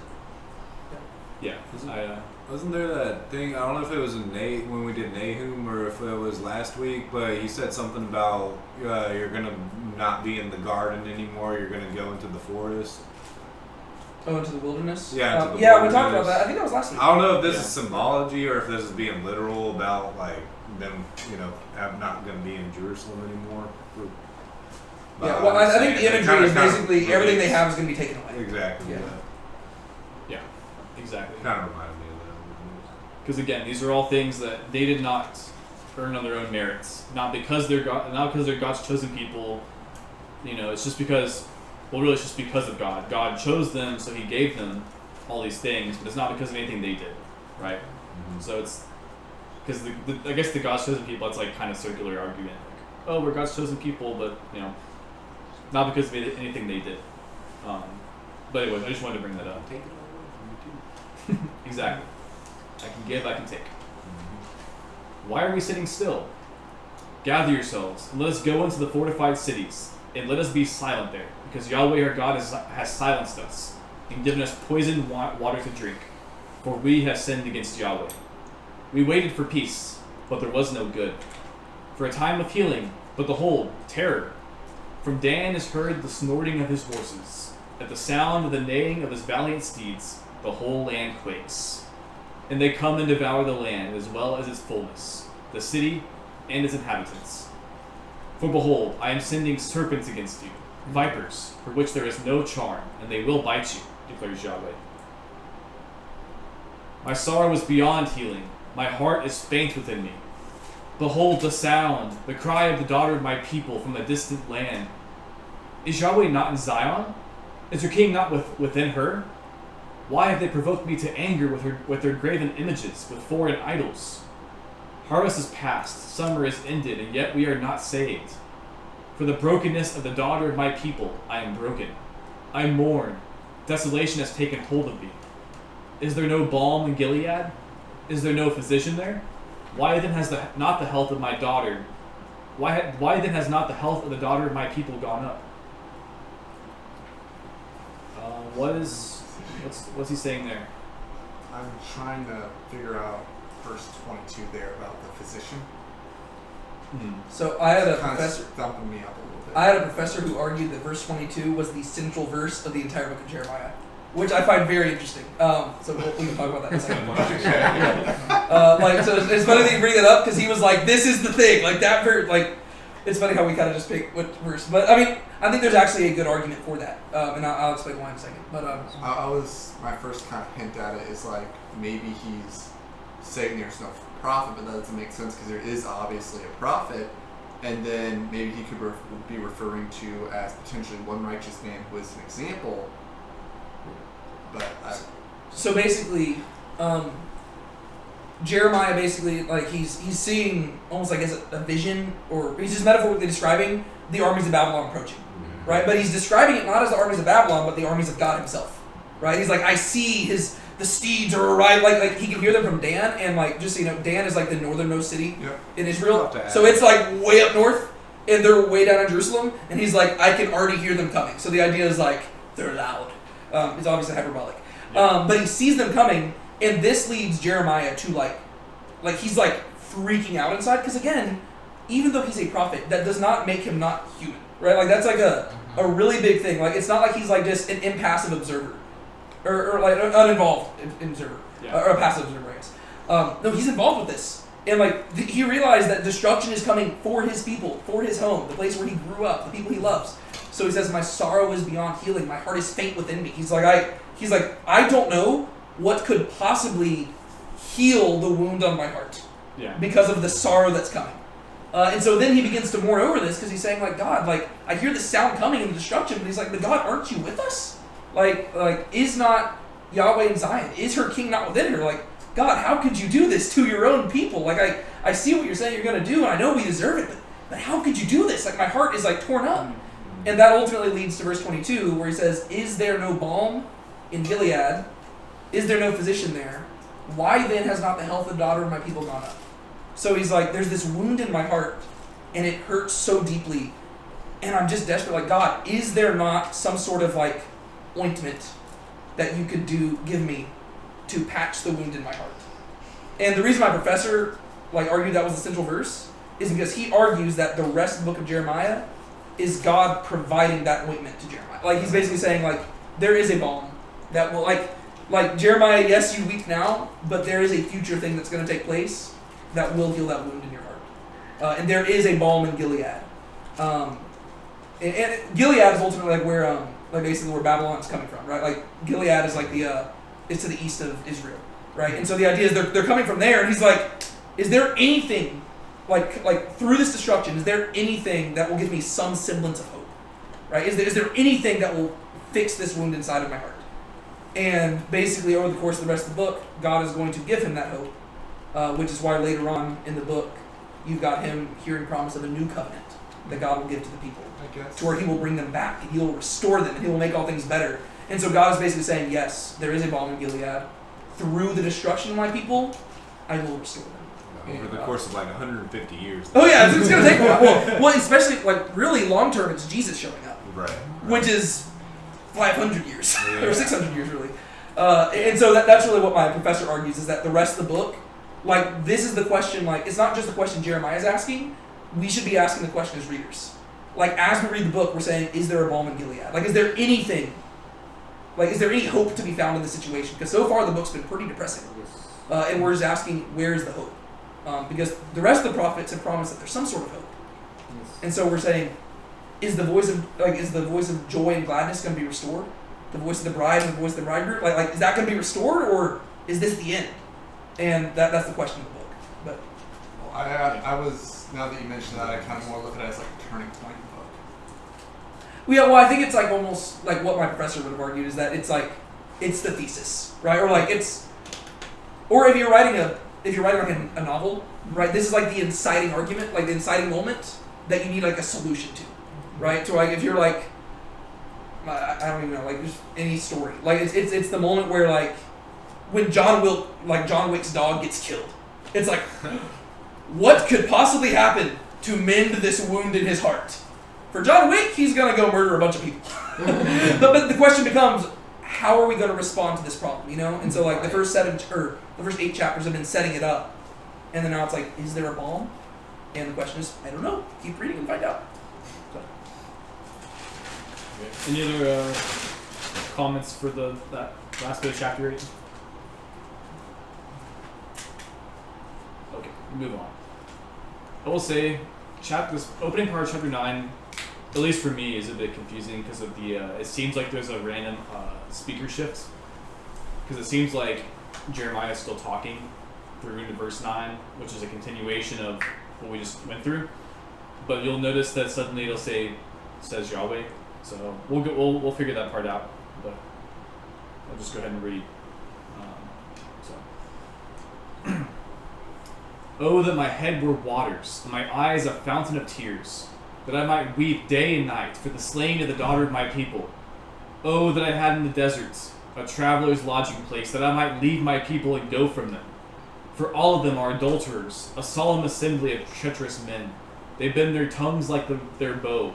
Lies and unfaithfulness prevail in the land. For they go onward from evil to evil, and they do not know me, declares Yahweh. Let everyone beware of his neighbor, and do not trust any brother, because every brother surely supplants, and every neighbor goes about as a slanderer. Everyone deceives his neighbor and does not speak the truth. They have taught their tongue to speak lies. They weary themselves committing iniquity. Your habitation is in the midst of deceit. Through deceit they refuse to know me, declares Yahweh. Therefore, thus says Yahweh of hosts, Behold, I will refine them and test them. For what else can I do? Because the daughter of my people. Their tongue is a slaughtering arrow. It speaks deceits. With his mouth one speaks peace to his neighbor, but inwardly he sets an ambush for him. We'll stop there. What does he say there? He's basically laying out all his accusations against the people of Judah, like calling them constantly deceitful and lying and like evil in every way that they could be. And it's almost like he's telling Jeremiah not to weep for them because of this fact. Like, he's going so far as to, point out all the different ways in which they go about deceiving the people around them, and that Jeremiah shouldn't trust any of them, even if they're like brothers to him. Yeah, for sure. There's a huge emphasis on like malice, slander, deceit, hypocrisy. It's like you once again you see the turmoil within Jeremiah, which I don't know why. To me, like the emotional like strife that these prophets go through, to me, it always sticks out to me just because I don't know. Like I think oftentimes we say we want to be used by God, which we should. Yeah. But whenever you actually look at people used by God, usually it's not like the triumphant experience we think of. Like, whenever we think of being used by God, we think of ourselves being like Billy Graham preaching to like millions of people and like leading like all these like, altar calls. Whereas like in reality, most people, like the best way you can be used by God is by experiencing things like Jeremiah right here. Where genuinely it's like you have this burden for the people around you and you want nothing more than for them to serve God. But because of that burden, you kind of get depressed a little bit because you realize that that's not like, humans naturally don't want to do that. Even people who claim to follow God, right? And that's something that like you should feel that heart, like that heartache, and that's what Jeremiah is going through because for like he's in like a very stressful situation. But I would argue that this is how the apostles feel. Like this is how Paul describes himself, right? He's talking about how like he's constantly telling people to not be anxious, but he says he feels anxiety for the churches because he's constantly worried like, are they serving God as much as they should be? And that's really what it looks like to like really serve God. It's like you have this burden where you want people to serve God and you want to serve God, but you also can't help but like have a heightened understanding of like sinfulness and like what God deserves, and it's hard. And so to me, when you read it, verses 1 and 2 seem like they more properly belong like at the end of chapter 8. Yeah. To where he's still talking about like how torn up his heart is, and he's like, I just wish I could get away. He's like, I wish that I could just go into the desert by myself and cry. Which sounds kind of pathetic, but like when you realize, he's like, no, like I care about people so much, but God has told me not to weep in front of them because I've got to be like the firm foot, like my feet planted firmly down. I've got to accuse them, but inside of me, I want to weep. And so he says, I wish I could just get away from them, go to a lodging place in the desert, and just let my tears flood the desert and turn it into a garden. Because he's like, I've got so much sadness for my people, but I'm not allowed to show it. And that's like that hard position of leadership to where it's like you care for them, but you also like. I mean, I feel like a parent would probably understand this. I'm not a parent, but like. I'm seeing a lot of like that fatherliness. Well, yeah, because it's like whenever a parent has like a wayward son, right? To where it's like their son is doing terrible things and like they desperately want their son to be better, but they realize that sometimes the gentle approach is not the best thing. Sometimes it's like even though you desperately want to weep and just hold your child, instead you've got to put your foot down and say, you need to get your crap together. And that's where Jeremiah wants to be the tender father, but he's put in a place where he has to be like the firm accuser. And that's what God's like reminding him. He's like, Jeremiah, I get it, but these people, they're terrible.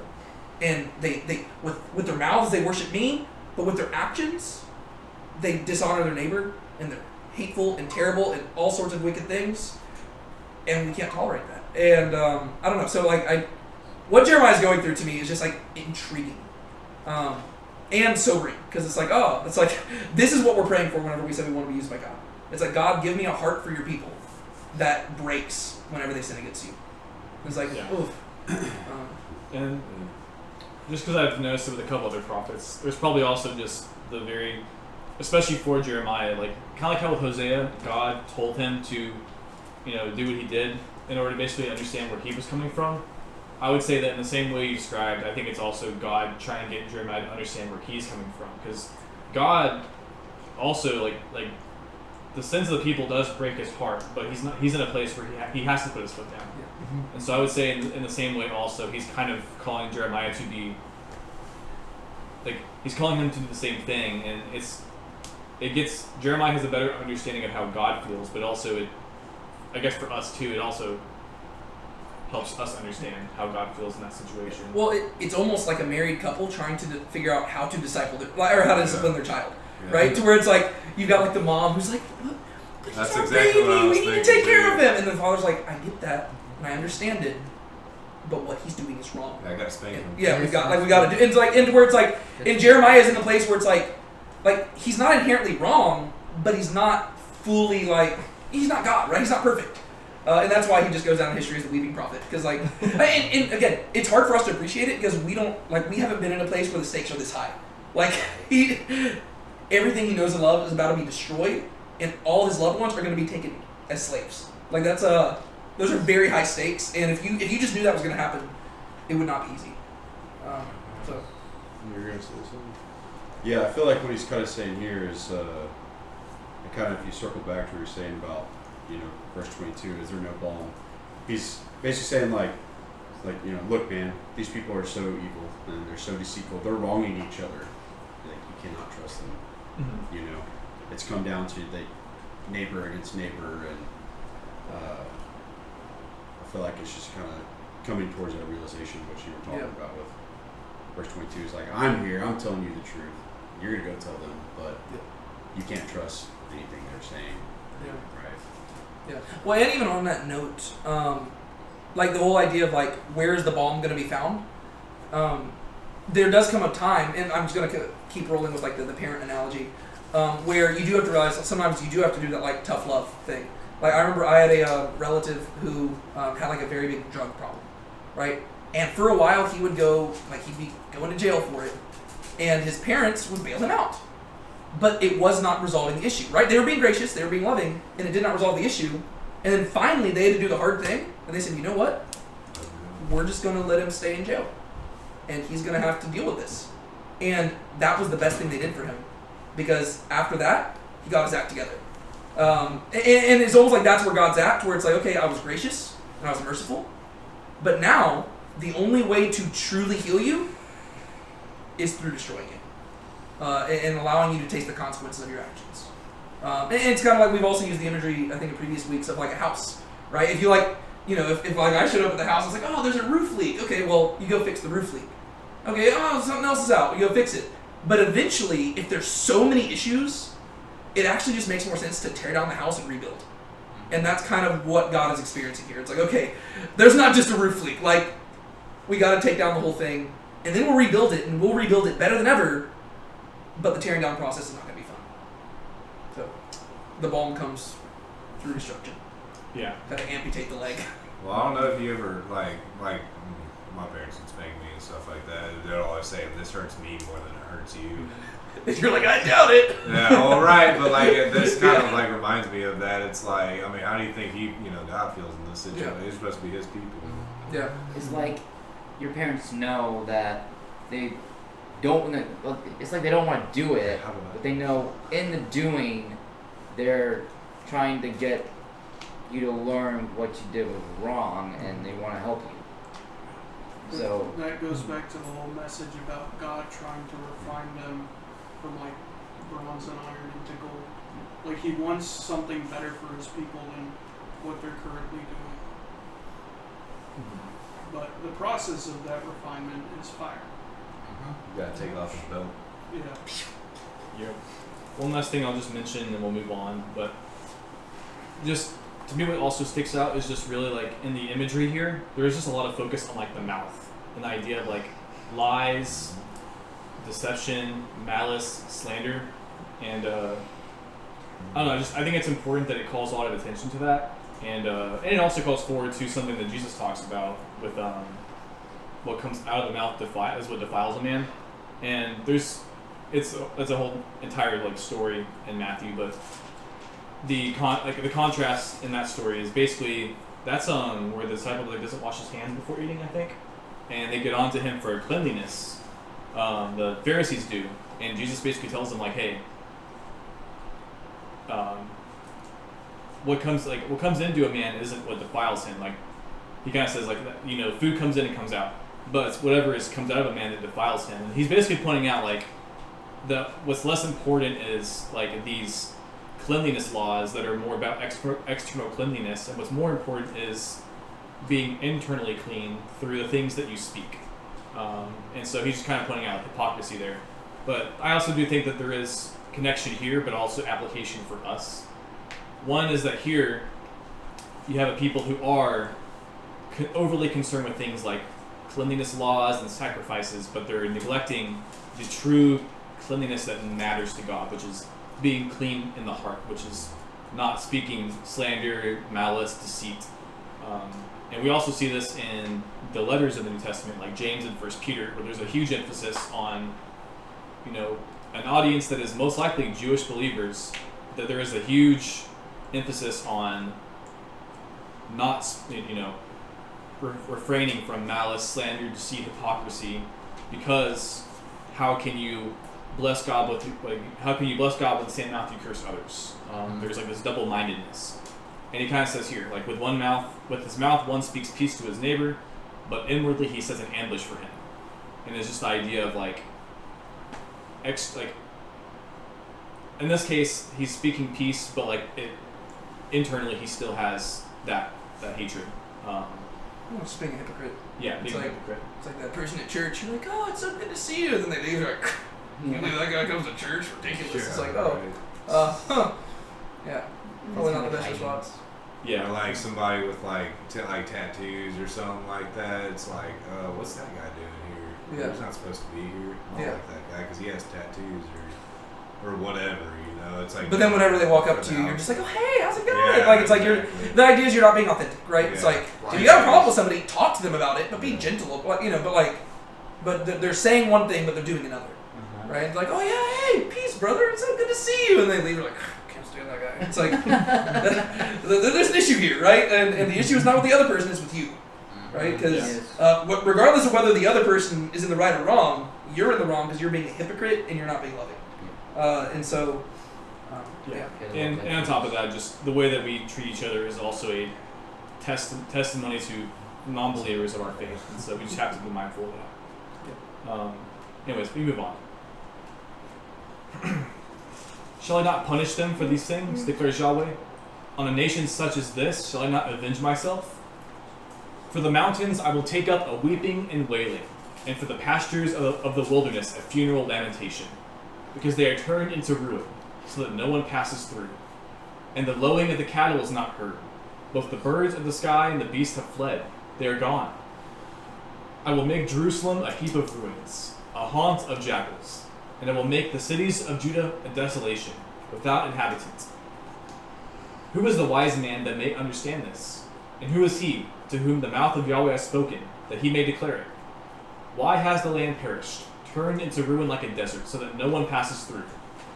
Yahweh said, because they have forsaken my law, which I have set before them, and they have not listened to my voice, nor walked according to it, but have walked after the stubbornness of their hearts, and after the Baals, as their fathers taught them.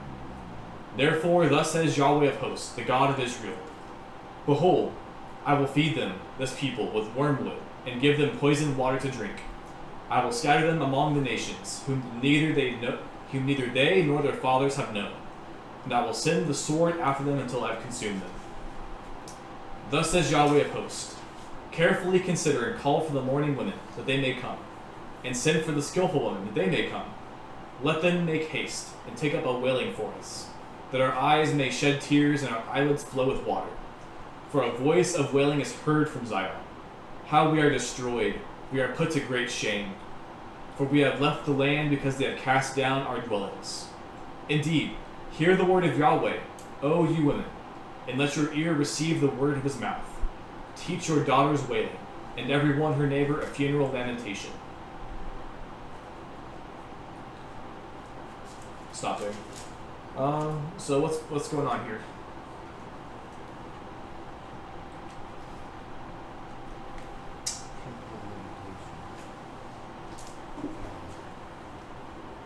Because of what's happening there now, the funeral procession. Who's the funeral procession for? It's Verse for the land of Judah. And also like how he's bringing into the fact like the people's fathers and how their fathers taught them to worship the Baals. It kind of shows you how deep the roots run with this issue. He's Yeah. basically telling Jeremiah that instead of mourning the people and the loss of the people, he should instead be mourning what's happening to the land itself. That the sins of the people have essentially taken root in the land and poisoned it, made it a desolation and uncleanness in what was supposed to be, a land flowing with milk and honey. It was this place God chose for his people among all of the surrounding lands because of its purity and its cleanness. But because of the Baal worship, the idolatry, the immorality that the people of Judah chased and the people of Israel as a whole, that land has been tainted. And so it essentially needs to be cleansed with the fire of Babylon to be restored. It won't ever be fully restored because of the sins that occurred there. But, to the degree that it can be sort of brought back as much as it can be. Well, and That's the sad part about that is that the land didn't do anything wrong. Yeah. That's why he's like, don't mourn the people. They're getting what they deserve. It's Mourn like for the the people land. are guilty, the land is innocent. Yeah, it's like nature did not sin against God. Like literally, the rest of creation has no problem obeying its master. The only people, or the only part of creation that disobeys its master, is the ones who are made in his image. I guess the best. Like dogs don't disobey. Like look at Yuki. He doesn't sin. I don't know. Sometimes he does. Sometimes, but we're the ones who just. It's just like God told Adam, fail. curse is the land because of you. Yeah. I We're guess the the ones that fail. way I kind of visualize this is like the tree is evil. We need to take out the tree, take out the roots. Don't mourn the tree, mourn the soil that had to be disturbed to remove the tree. Yeah, and I would say that also, like, in this sense, because we talked about earlier how the land was polluted. Yeah. And I would say that it probably is kind of twofold. One is, well, quite literally, there is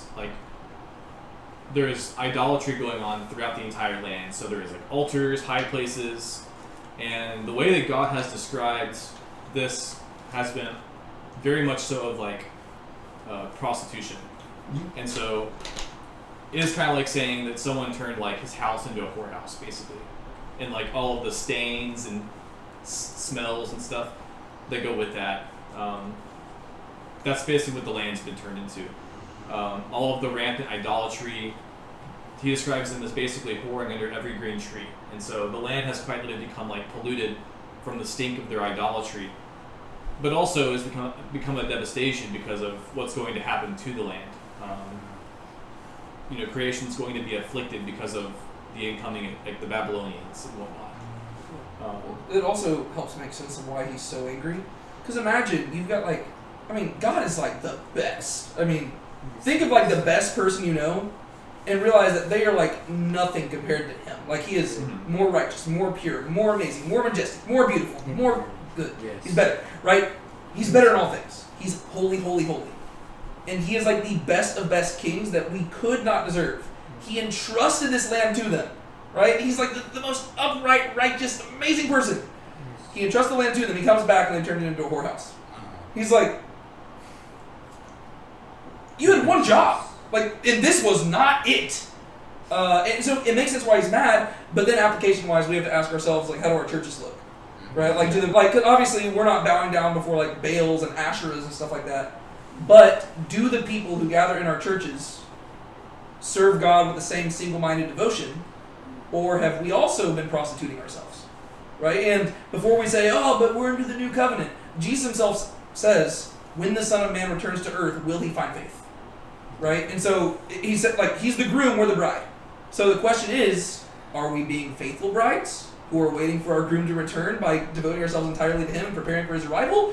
Or are we being unfaithful brides who are, devoting ourselves to all sorts of other things, and whenever he returns, he'll be like, well, what's up with that?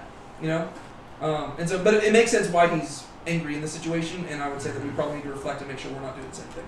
It's like a good question we should be asking ourselves is, are we more devoted to the things of this world currently? Things like money, entertainment, escapism from reality? Or are we more in love with God? And are we more devoted to Him? We were talking about this earlier because me, Sean, and Nick have been meeting up before Bible study. But question to ask: what makes you more passionate, politics or God? Sports or God? I was mainly convicted about this because the men's Monday night thing. I've only gone 1 week. It was last week, and just hearing the conversations going on, I was like, I don't know. Like, I think a lot of guys get more passionate about politics and sports than they do about God, which probably isn't good if we call ourselves Christians. There's nothing wrong about getting passionate about those things, but if our passion for those surpasses our passion for God, that's probably a bit of a problem. And that'd be true with anything, right? And I have to catch myself with that, right? I mean, like, if somebody says that they don't like Jesus, I'm like, hey, that's fine, man. If somebody says they don't like Superman, I'm like, what? Are you like an idiot or something? Like, so we gotta catch ourselves, but it's just worth considering. Yeah. One last thing I'll add before we just go and move on, but the other side of the devastation of the land could also just be from the covenant itself, because God outlined in the covenant that He would withhold rain and He would actually afflict the land like a famine if they were disobedient. And so there is also that too, which is still the fault of the people because they're failing to obey their own covenant. But just wanted to point that out because earlier he did mention, like, therefore the rains have been withheld, and so the land is also suffering because of their disobedience. Anything else you want to add? It kind of seems like on 16 he's kind of putting more of a magnifying glass on what he's going to do. How he said he's going to scatter them among the heathen. He's like going to put them in Babylon. Yeah. Just kind of putting more of that magnifying glass on it. Mm-hmm. Going in exile. Yep. Let's see. We'll move on. For death has come up through our windows. It has entered our palaces to cut off the infants from the streets, the choice men from the open squares. Speak, thus declares Yahweh. The corpses of men will fall like dung on the open field, and like the sheaf after the reaper, but no one will gather them. Thus says Yahweh, let not a wise man boast in his wisdom, and let not the mighty man boast in his might. Let not a rich man boast in his riches, but let him who boasts boast in this, that he understands and knows me, that I am Yahweh who shows loving kindness, justice, and righteousness on earth. For I delight in these things, declares Yahweh. Behold, the days are coming, declares Yahweh, that I will punish all who are circumcised and yet uncircumcised, Egypt and Judah, and Edom and the sons of Ammon, and Moab and all those inhabiting the desert who clip the hair on their temples. For all the nations are uncircumcised, and all the house of Israel are uncircumcised of heart. Let me go back real quick. So I like how he says that I will punish all those who are circumcised yet uncircumcised, because again it goes down to that issue where it's like, because back in that culture, when you come to faith at a young age, then you get circumcised, and it's like, well, I got circumcised, I'm good. And it's like, well, no, you're just saying that because you got circumcised, you're safe. That's not what this is about. That's not the issue. Yeah. Or it is the issue, but that's not what you being circumcised isn't what you say, is what I'm trying to say. Right, it doesn't say Yeah. you. Yeah, that's true. I also would say that here, that he's probably also, I don't know if he's touched upon it a whole lot yet, but he's also kind of foreshadowing the fact that God will eventually, he's going to judge all the nations. Yes. And so that includes Israel and also, and Babylon, all of them. Yeah, what else? But it kind of like harkens on to their like pride that they're the sons of Abraham and that they think they're safe because they come from the tribes, and it's like, no, you're not. Yeah, it's like, like we're you're gonna get only screwed set too, apart bro. people because we are circumcised, and it's like, well, your hearts are not. yeah, Your hearts exactly. are not following after God. Your hearts are not doing His way. They're not as wicked as some of the nations, but you're pretty dead close, and that's not a place you want to be Right. if you want to consider yourself holy. Oh, you're screwed too, buddy. Might have said in some spots that they're even worse than the nations. Well, Oh, yeah. it's because they're supposed to be holy Yeah, and And set they got the Exactly. word too. I got the word too. A lot of the other nations don't. The other nations How weren't did- given I mean, some of them the might. Torah. Some of them do. We talk about Nineveh.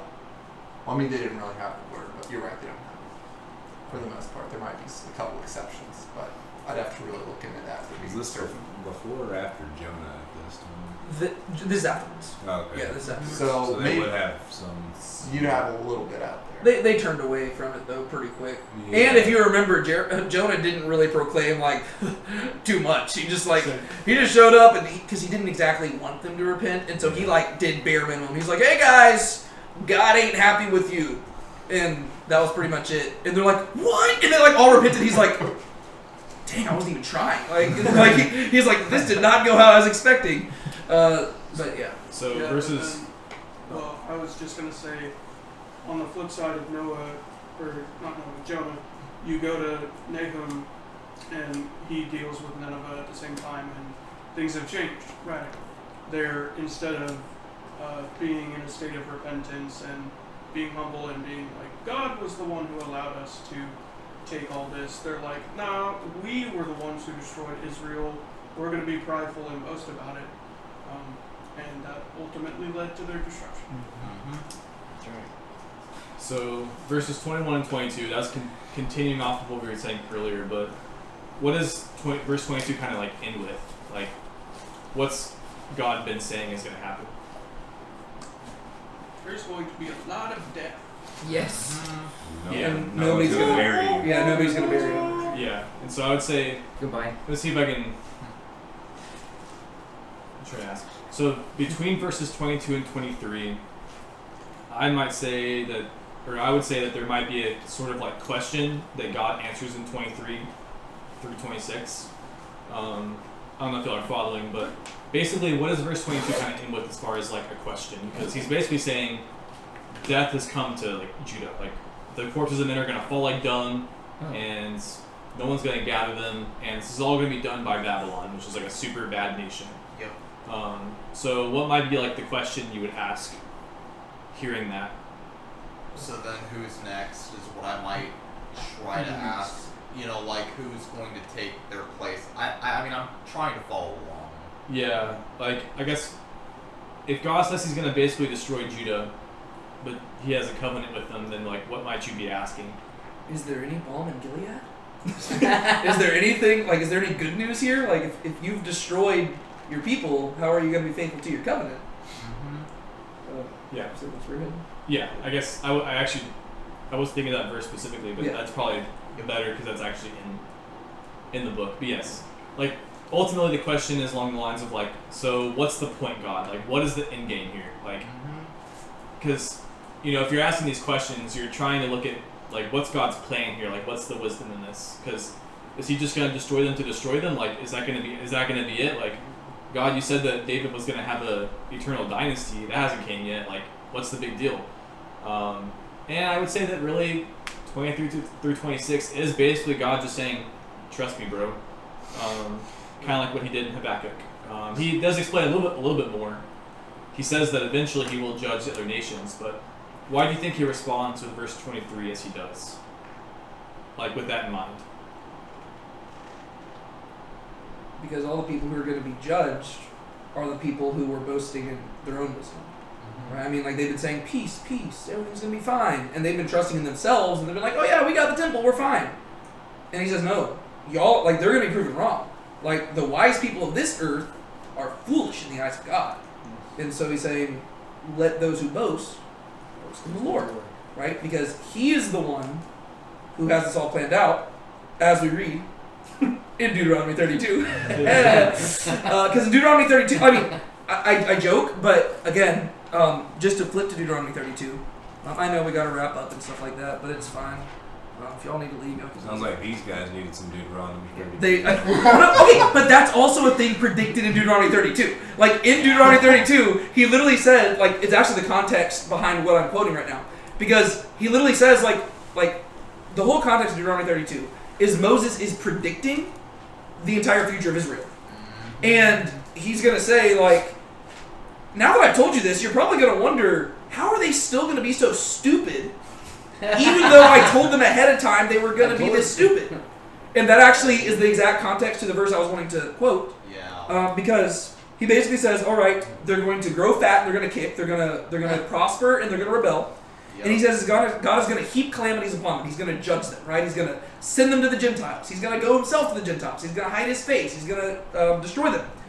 And then Moses says, for they are a nation where counsel perishes. There is no discernment in them. Right? The reason why they're not going to take this to mind is because their neglect of the Torah is the reason why it's going to happen. Right? It's like the reason they don't know how, like the reason they're not learning their lesson is because they're not living based off the word. If they did live based off of it, they would know it, but they're not, and so they won't. And so it says that's why they're going to be judged. But then it gets to verse 34. Is it not laid up in store with me, sealed in my treasuries? This is God speaking. Vengeance is mine, and retribution. In due time their foot will stumble. So God basically says, if you're wondering how I'm going to resolve all things, that's laid up in my treasuries. Like the idea is like, He's got His whole like divine plan of redemption, restoration stored up in His own wisdom. And He says, humans, they're not going to get it. I can literally lay out the whole thing for them before it happens. They won't understand. But I've got it figured out. And so that's what Jeremiah is communicating, right? Hey, if you boast in human wisdom, I hate to break it to you, but your leaders are leading you astray. If anybody boasts, boast in the Lord, right? Because all of it is sealed up in His treasuries. The balm in Gilead, you humans aren't going to be able to figure it out. God's got it figured out. And that's why it's so surprising when He does reveal what the balm is, because He's going to take on flesh and come dwell amongst us, and He's going to allow us to kill Him in order to bring life to us. So it literally sounds weird. And it's like, He's going to live as like a homeless Jewish dude for like 30 years, and then like it literally sounds so weird that like you would forgive somebody for laughing at how laughably crazy it sounds. But that's His plan, right? And so the whole idea is like, yeah, boast in the Lord, not in man, because man will lead you astray. God, He's got it all figured out. So like trust in the Lord. Yeah. Well, as Sean was saying, trust me, bro. It's also a very similar point that Paul's going to bring up in 1 Corinthians, because in both 1 and 2 Corinthians, Paul quotes verse 23, let not a wise man boast in his wisdom, and let not the mighty man. Oh, actually, I guess it's verse 24 he quotes, right? Let those who boast in the Lord. Is that verse 24? Well, he says boast in this, that he understands and knows me, that I am Yahweh. He doesn't actually say boast in the Lord. Well, whenever Paul quotes it, like he's quoting these verses, and he says, let him who boast in the Lord. And his exact point in both 1 and 2 Corinthians is exactly that. Like he's saying, do not trust in the wisdom of man, because the wisdom of man is as folly to God. And God uses the foolish things of the earth to, like, He uses the weak to shame the strong. And His whole point is that's exactly what Jesus did. And so Paul says, don't trust in man, trust in God. And then in 2 Corinthians, he points out that that's what he does. Because he says, as an apostle, he doesn't like hold himself up to any high standard. He's simply trusting in the counsel of God. Yeah, and then in Romans 2, he points out like the future of Israel too, and he says like how the rejection of their Messiah, they're going to go. God's going to go to the Gentiles. That's going to lead them to jealousy, and then he basically outlines the future of Israel. And he says, how deep are the treasuries of God and the wisdom of God, and it's the idea of, again, God has all this planned out. Yeah, and tell me, Sean, in that passage in Romans, whenever he's making that whole point, what passage does he quote from quite often? It's Deuteronomy 32. Oh, I should know that. When you go read it, it's just like Romans 9 through 11 or through 12 actually. He's like citing Deuteronomy 32 left and right. It's almost like Paul also found it. Very important. I just wanted to highlight. I'm not making this up. Yeah. Literally, sorry, I really feel like I'm like harping on this. Earlier today, I came across a meme where it was talking about another Bible teacher I really respect, and it was like joking around and saying like anytime he finds a chance to bring up Deuteronomy 32, and I was like, I have never related to a meme more. It's so hard. Like it was such like a niche meme. Like it's like I can guarantee you I've never like I don't know that was like All right. it was like just the perfect spot on social media for me. Anyways, Yeah. sorry, back to what you were saying. You're good. And he says, know that I am Yahweh who shows Hesed, loving kindness, justice, and righteousness on earth. And like the Hesed there, we've talked about this word a lot, but I would also say in this case, part of what that means is also his covenantal love. It's not the only scope of it. But again, in the context of all of this, he's basically saying trust that, God's going to uphold his part of the covenant, and so he has the plan, and so he is going to bring that to fruition. And so we have to trust that God actually does love his people enough to where even when it looks like he doesn't love them, he actually has their best interests in mind, if that makes sense. Like we talked about before, the tough love. Like sometimes love doesn't look like love, but it really is.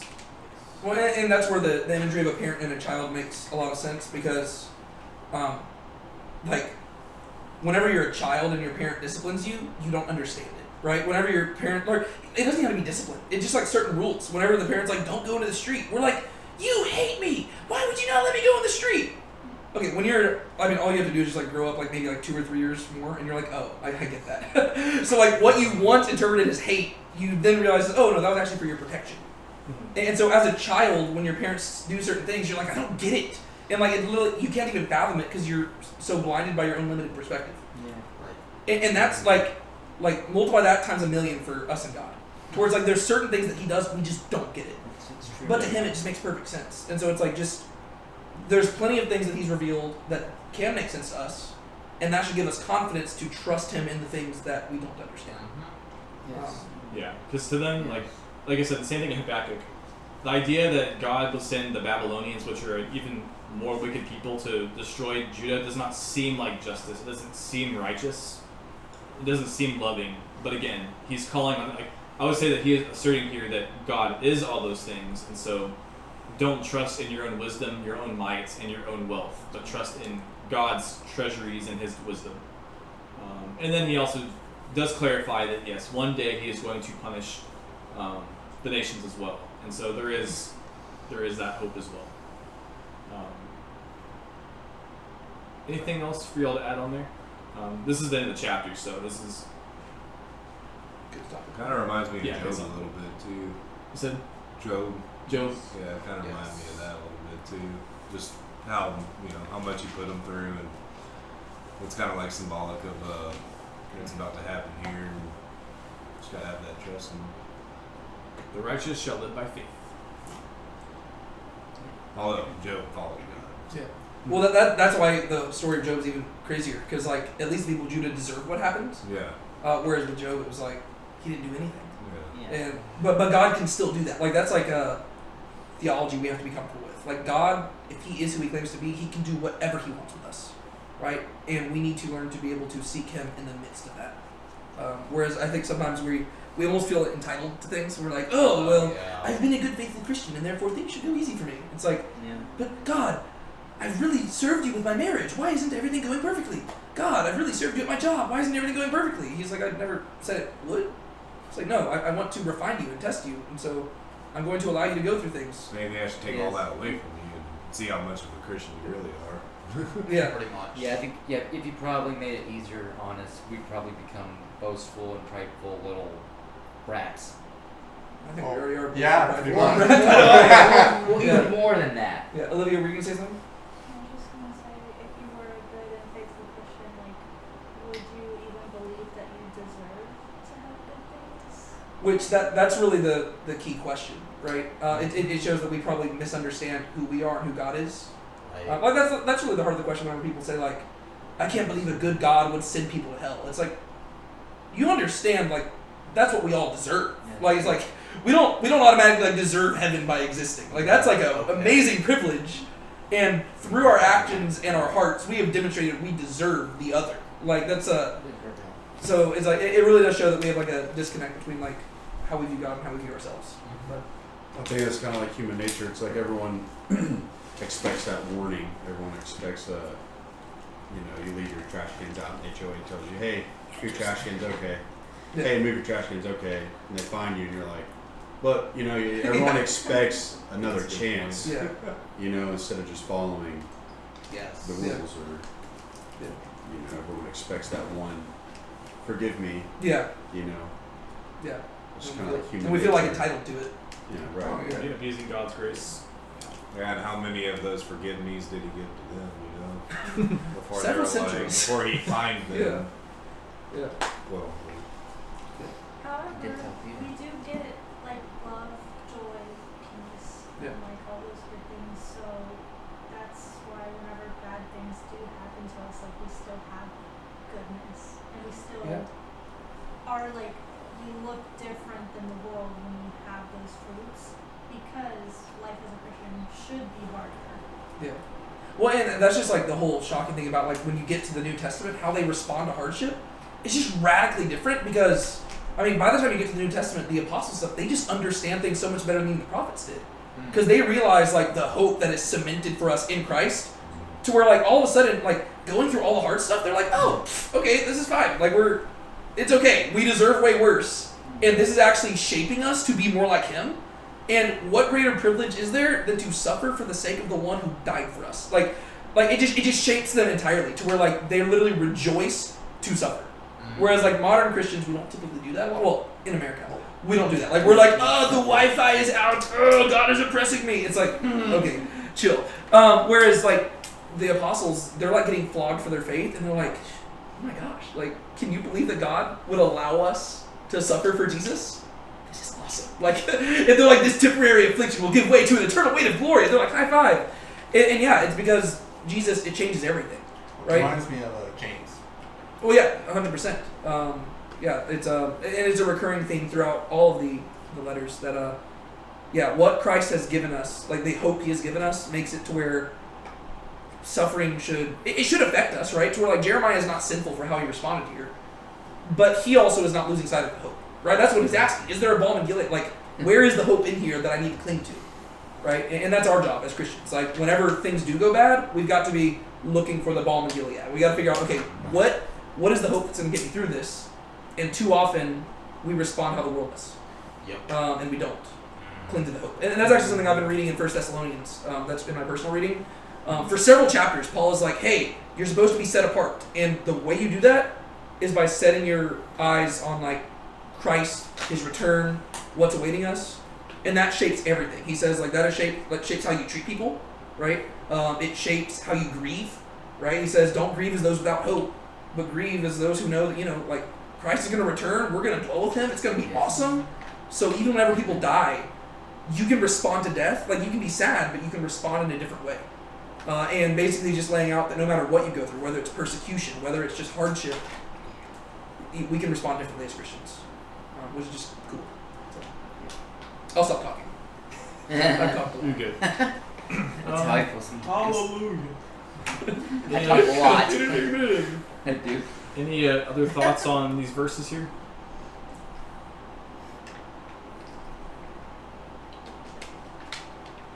Alright, well, does anyone have any other application points they might want to talk about? Are you guys ready to close out? Alright, we can close out. Burned. Burned? Fair enough. Mine's burned. Okay, we can stop there. Alright, it's a good stop. Good stopping point. Does someone want to pray us out? I'll go ahead and do it. Alright. Dear Heavenly Father, thank you so much for bringing us here to David to study your word. And thank you, God, for the good information that we've learned, and may we go out into this world and make a difference for you. And if we must suffer for you, help us to do so with joy. And remember that someday we will not have to suffer because we will be with you in heaven. In the name of Jesus Christ. Amen. Amen. Amen. I just realized